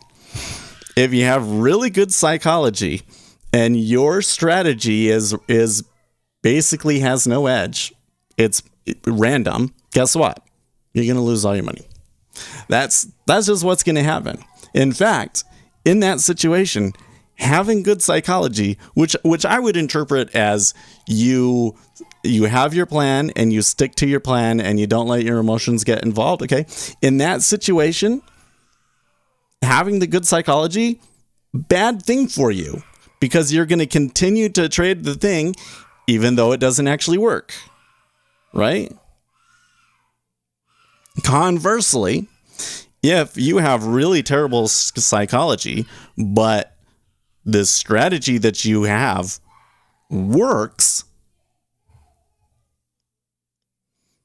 yeah, the psychology can harm you for sure. But guess what? You're going to have periods of success because your strategy works, especially if it's a really, really effective strategy. And you're going to gain that confidence over time, and you're going to build up that psychology. You know, it's just, I feel, I've been saying that for a long while. Anytime someone says to read Mark Douglas, I tell them, no, get a working strategy first. Yeah, well, like here's the thing. And I don't mean this to be a criticism, like a personal criticism of Mark Douglas or anything. But why did he write that book? Because he wasn't making money. Because his strategy didn't work. So, you know, and I think he would come back and say that he's made money, but I would think that if you really looked into his results, you might find that they're not, that there's not necessarily an edge in it. You know?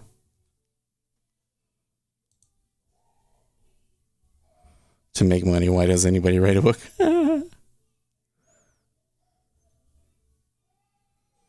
Ace says he has no clue. I don't know, man.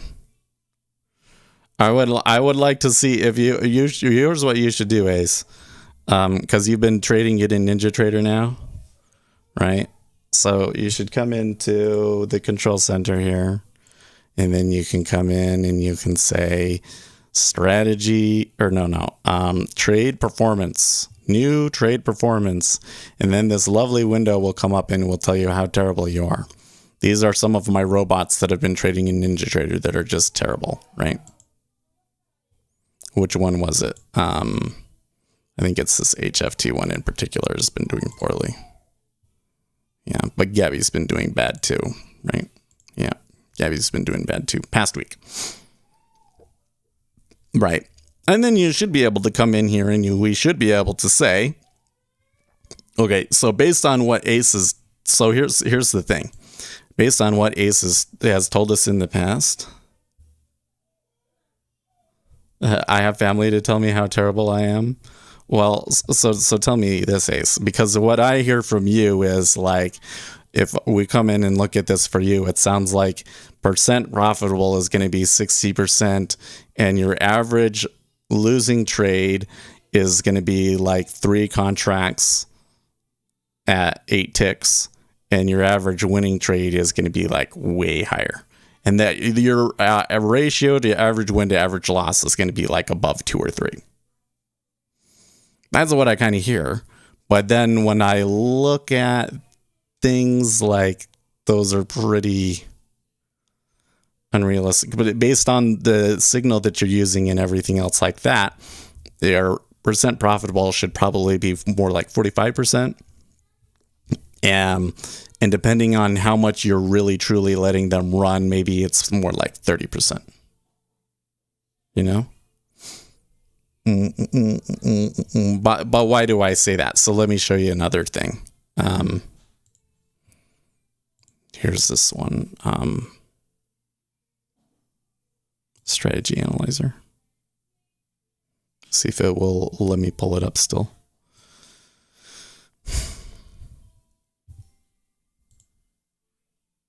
And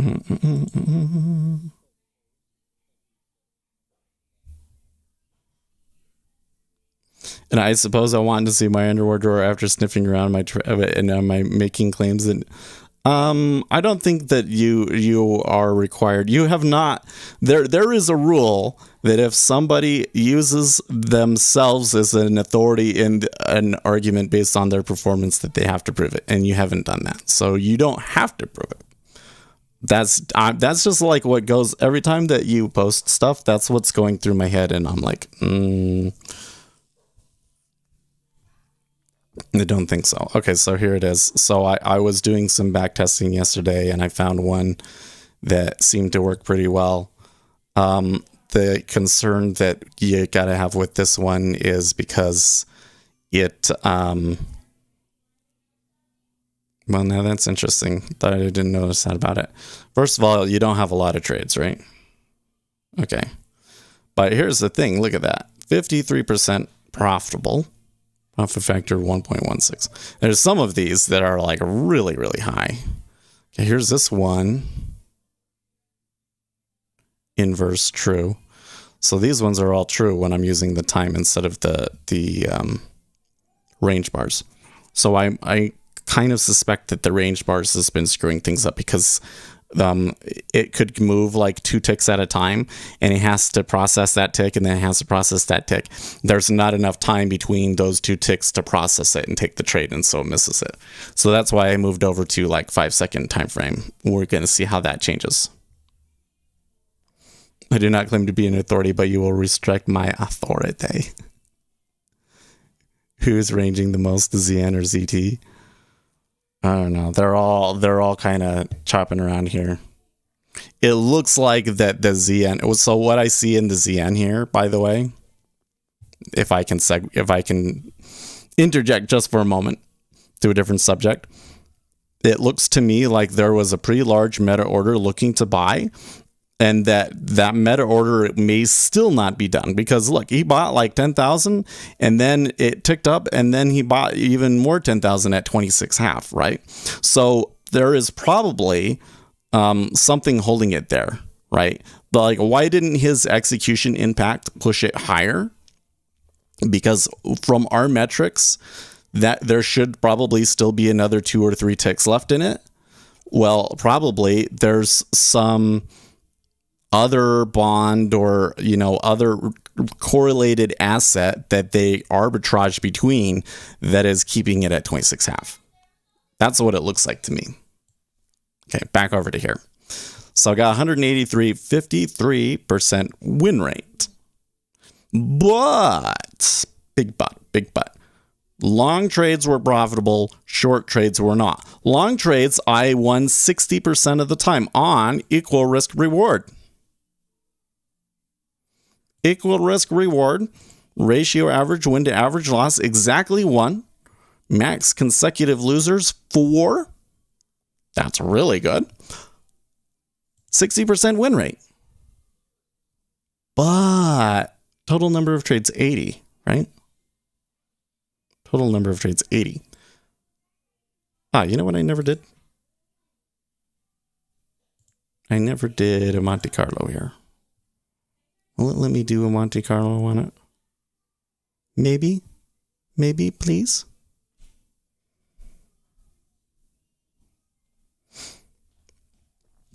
So the whole issue is 183 trades. Not enough, right?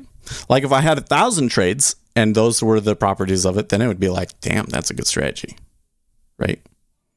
And hey, I understand why it would work better long than short, because one, because it's E-mini, and two, because it's like it's kind of like a breakout trade of sorts. It's kind of like a breakout trade of sorts. So it did take a long here today, and it worked out for it. Oh, it's actually, it says it's taking it again? Really? That's interesting. So we'll see if it works out for it or not. So 60%. But again, because we only have 25 trades, right? We could be looking at it and like the overall distribution could be like this, right?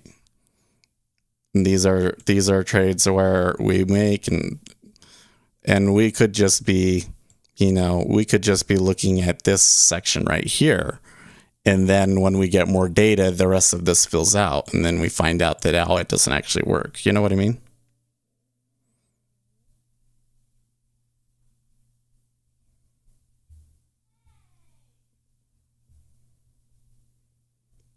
That's the big thing that I'm always thinking about. Is like, how do you know that there's actually something going on to it? How do you know that it's not just random? Because a lot of stuff is just random. You know what I mean? More poop drawings. That distribution, man, come on. Now that one's not going very well for him at all. He's going to take a loss. But you know what? I'm okay with that. I'm very okay with that. I want to see him take a bunch of trades. I want to see him take more trades than he has. But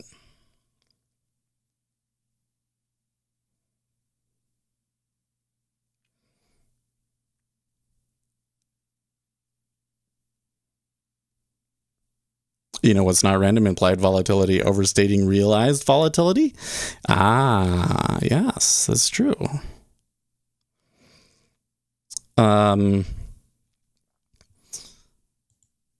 It's just, it has a fat tail, right? It's true, but it has a fat tail.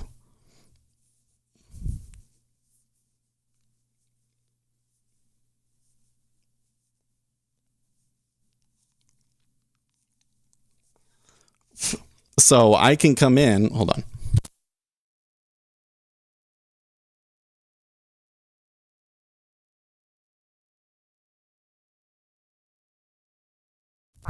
I can come in and I can say, implied volatility tends to overstate realized volatility.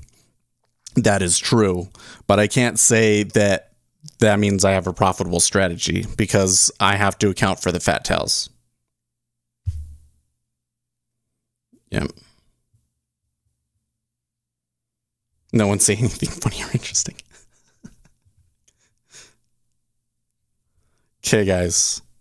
We're gonna say you can still talk, but everything that you say now for the next 5 minutes while Ace is taking the kids out to the bus needs to be incredibly boring and dull.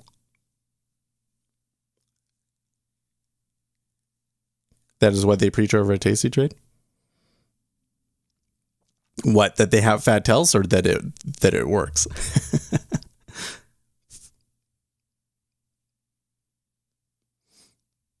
The funny thing with options is that there's another edge there with options that isn't well known, right? That is that mark-to-market rules do not factor in execution impact. That there's a real edge in that, right?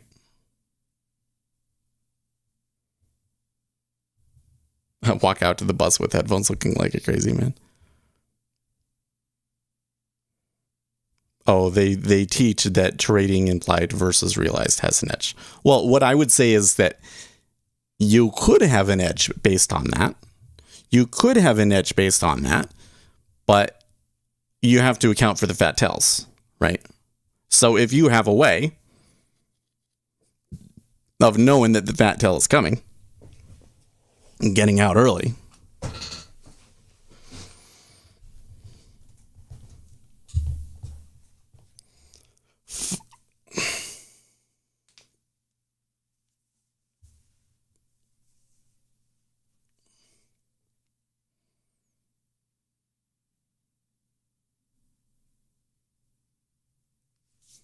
Well, those two trades that I got uncomfortable with and scratched is good.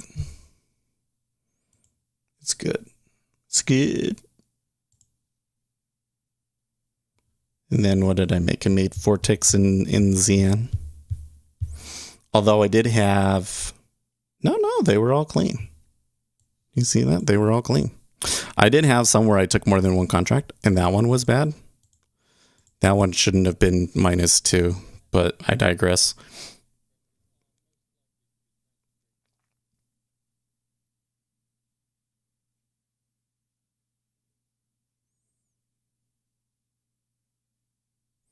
Well, let me see if I can sort out what you're saying here. Trade Trotter. Implied volatility measured with the same instrument is the only leading indicator I can argue to be the case. If Apple trades normally at 50%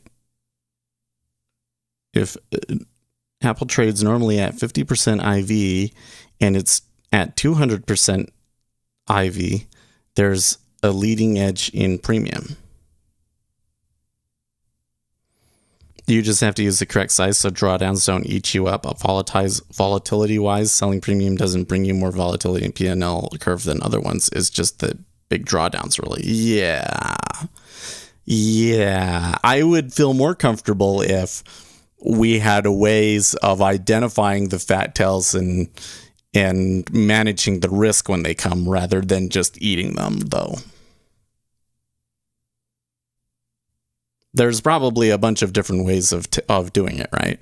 Like this is why most systems are going to have some sort of a risk management on, like, if you lose a certain amount on a daily basis or on any one trade, then you just puke, right? It's to shorten those tails.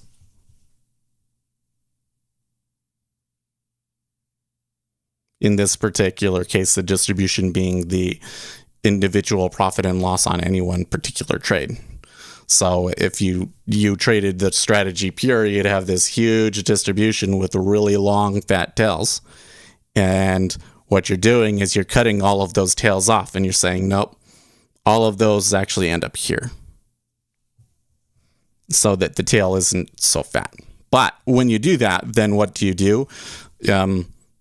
You reduce the kurtosis of it. So like normally you'd have this huge thing in the middle, where it's like you'd make money in all of these ones. But then it turns out that because of the way that you manage risk, there's a couple that normally would be winners that maybe you lose a little bit on. So it flattens the curve out a little bit, right? And so then you have to, it's kind of up to, does getting rid of the tails, do those make up for what you lost in those ones that would have been profitable with your trading strategy otherwise, right? So where it's like it's so everything is kind of a balance. And it's incredibly hard to sort out. Now the E-mini,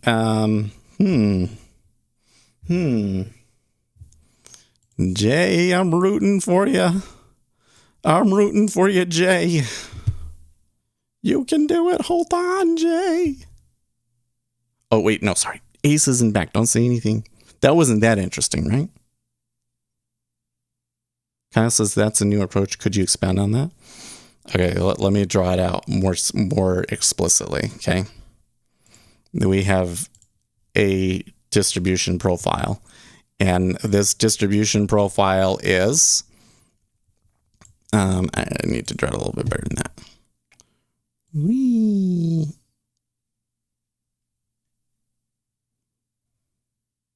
Okay. This distribution profile is P&L per trade.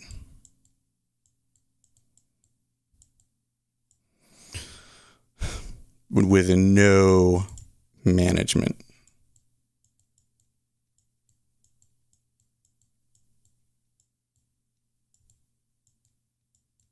Okay. So here's what we do.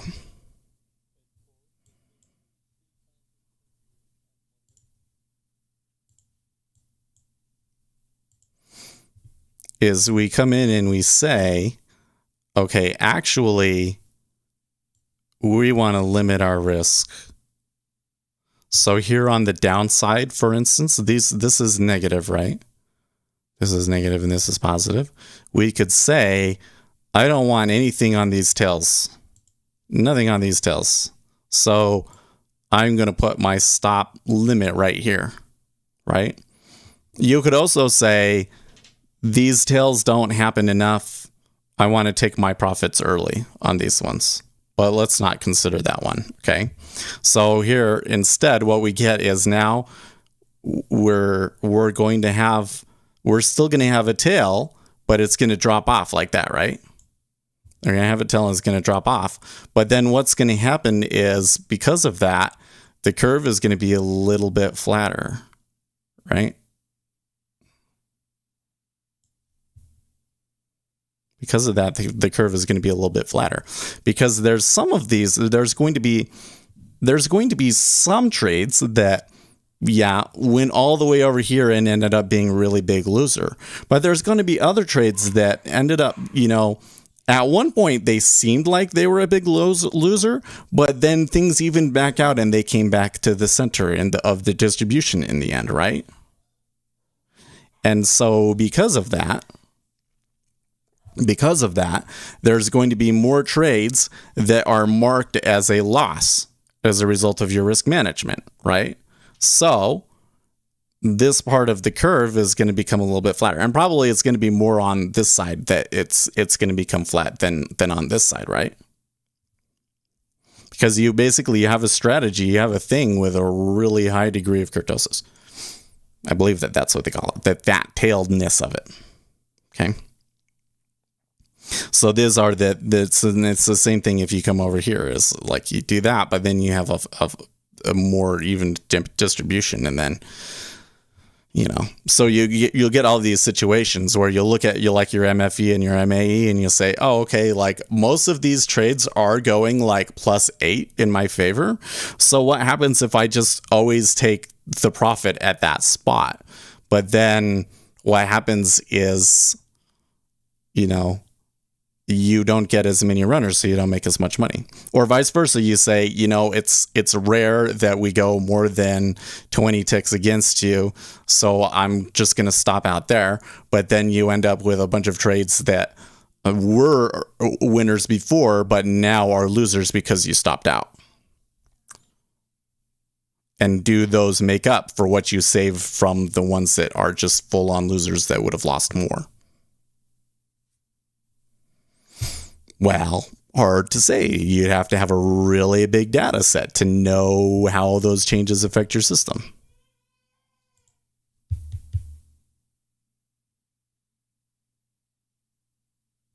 Tom's daughter was trading live on a show and her account was wrecked to where they stopped her trading for that segment. Really? Oof.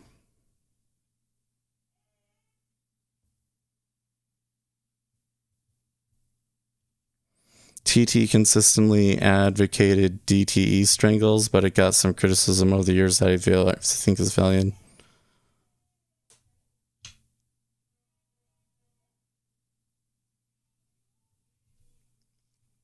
That's the whole convexivity versus concavity to lib drama. He argues convexivity is better at profiting on fat tail events, but you still need to have a big account size because you'll win like 5% of the time. I don't think that's necessarily what he's trying to say. I do think so. So this is the argument that we were having yesterday, right? You need to realize that net profit and loss is not truth. It is a stochastic variable, which means that you have a strategy and it comes out with a certain profit and loss. If you go and you apply that strategy to a different data set, that profit and loss is going to be a little bit different. And what you could do is you could go and you could create a probability distribution of your profit and loss based on all data sets that are out there. There could be this theoretical distribution of all profit and losses out there. And where does it actually fall? And this is what I'm getting at about what needs to be random, is that if this is 0, right, and this is my distribution of my profit and loss of my strategy, okay, what does that tell you? Is it, and what will happen is you'll come in, you'll backtest it, and you'll get a backtest that's like right here, right? And you say, oh, it's profitable because the backtest said that it's profitable. But is it really? Yeah, it's a stochastic variable, so it's just as likely that it could have been over here. Especially if you only have like 200 samples, like in the backtest that I showed you earlier, right? So is it really profitable? You don't know. You don't have enough data. You don't have enough data to tell. But what if you've got this and here's 0 and you get this probability distribution that is like this, right? Right? And you come in and you do a back test and it shows up right here. And your back test has a lot of data too. Okay.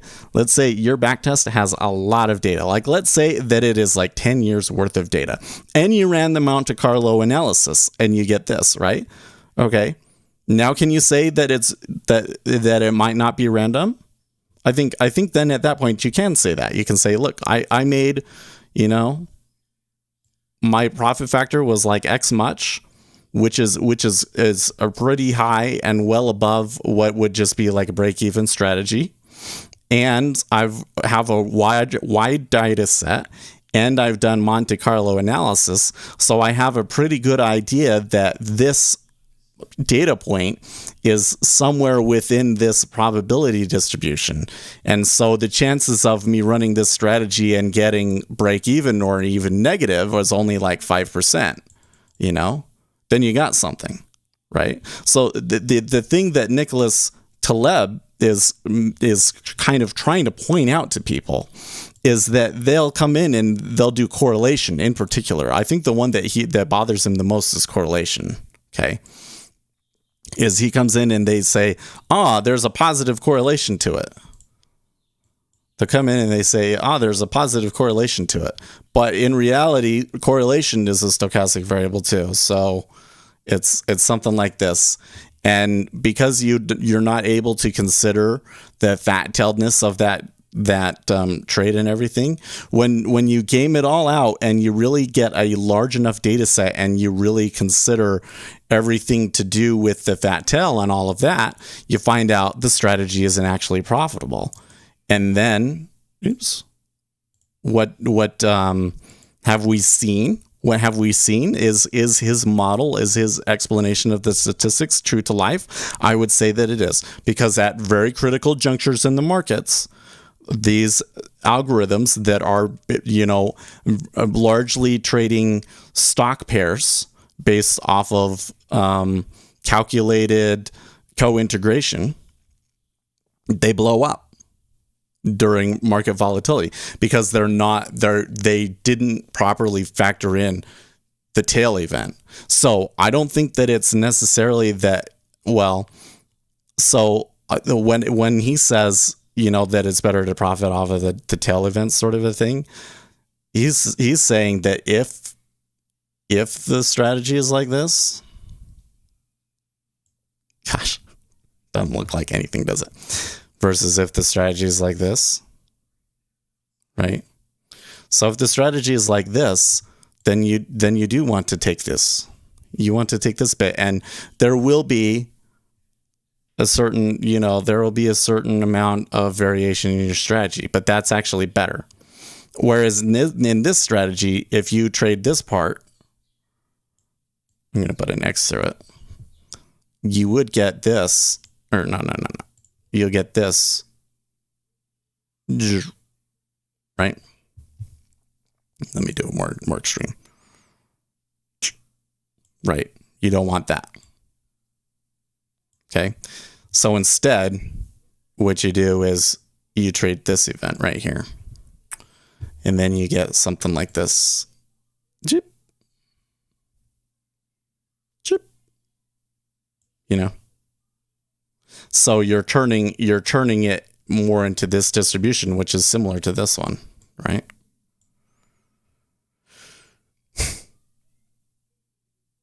Da, da, da, da.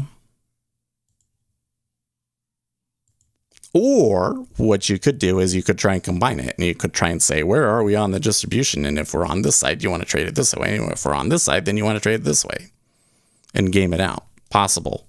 We'll see. Coinbase introduces beta version of Coinbase Prime.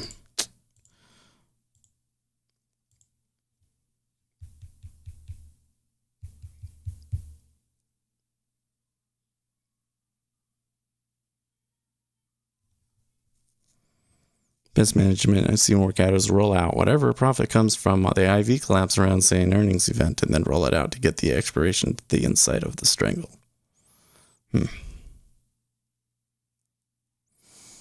I don't know. So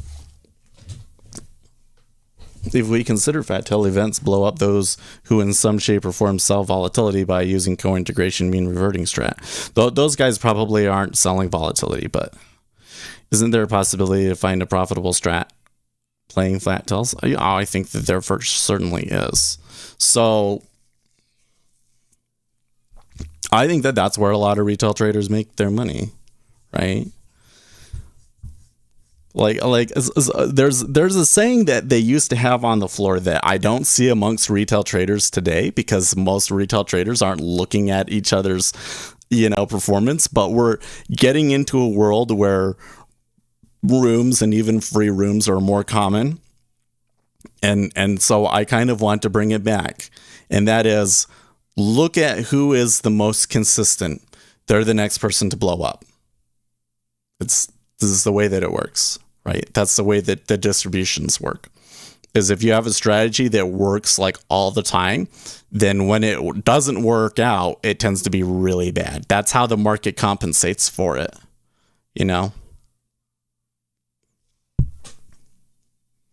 If there is a thing that tends to happen, right, then everybody in the market will notice that it tends to happen, and they'll arbitrage that thing away so that it no longer tends to happen. It tends to be random. But there are some things that they are just going to tend to happen no matter what, because of the structure of the market and so on and so forth. So volatility is going to be one of those that people end up having to hedge for more than what actually happens. In other words, the amount of money that is hedged is more than the amount of losses that they actually need to protect against, right? This is where, as a futures trader, you can potentially make money, because these hedgers are coming in and they have to put the money out there to hedge. And if you know something that they don't, or that they can't account for, like that at the moment it doesn't matter because there's a piece of news moving us up, you can make money just from market making in there, right? Because these hedgers are bringing money into the markets and they're basically just throwing it away. Right?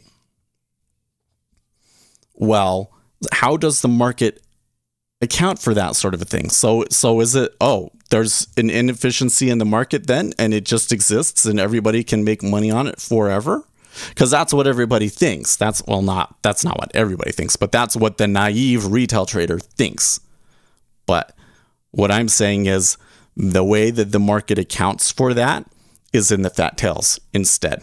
Is they say, okay, the probability it is going to be you're going to win most of the time. So instead, what we're going to do is when you do lose, you're going to lose really bad. Or if you are doing a trade where you have a really small risk reward, let's say that you're doing this thing where like you make 1 tick if you win and you lose 4 ticks if you lose, right? But you win 80% of the time. So then but there's still a limit on there, so they can't make it so that one time you lose too much.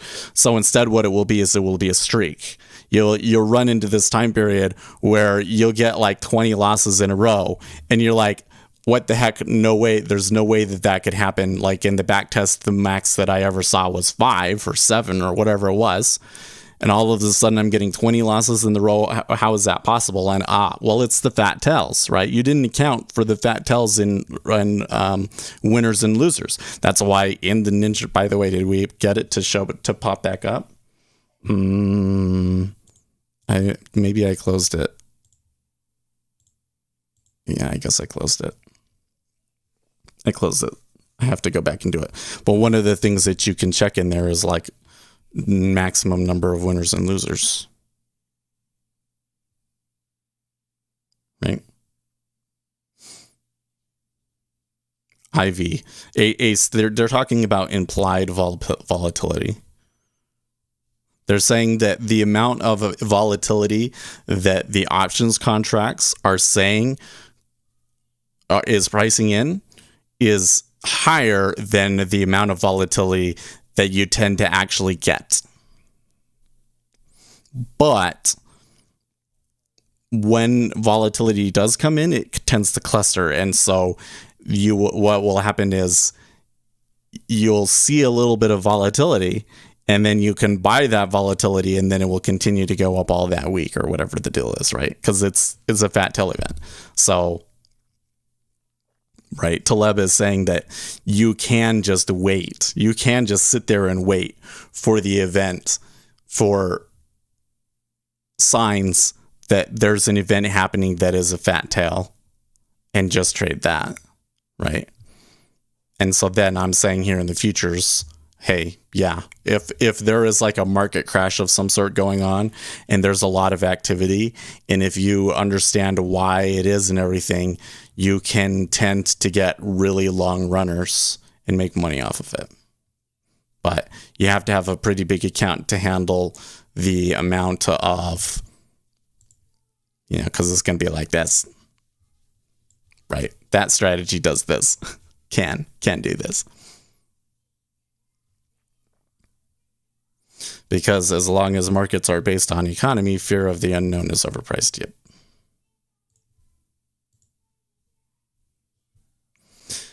Well, he says one could just go with the momentum. Yes. So there's been studies on this too, though, right? So I was reading a study. I read like 2 or 3 studies yesterday. So one study that I read was a study of prop traders. And this was back in 2005, I think it was. And, oh, you know what? I got to go. Never mind. Tomorrow.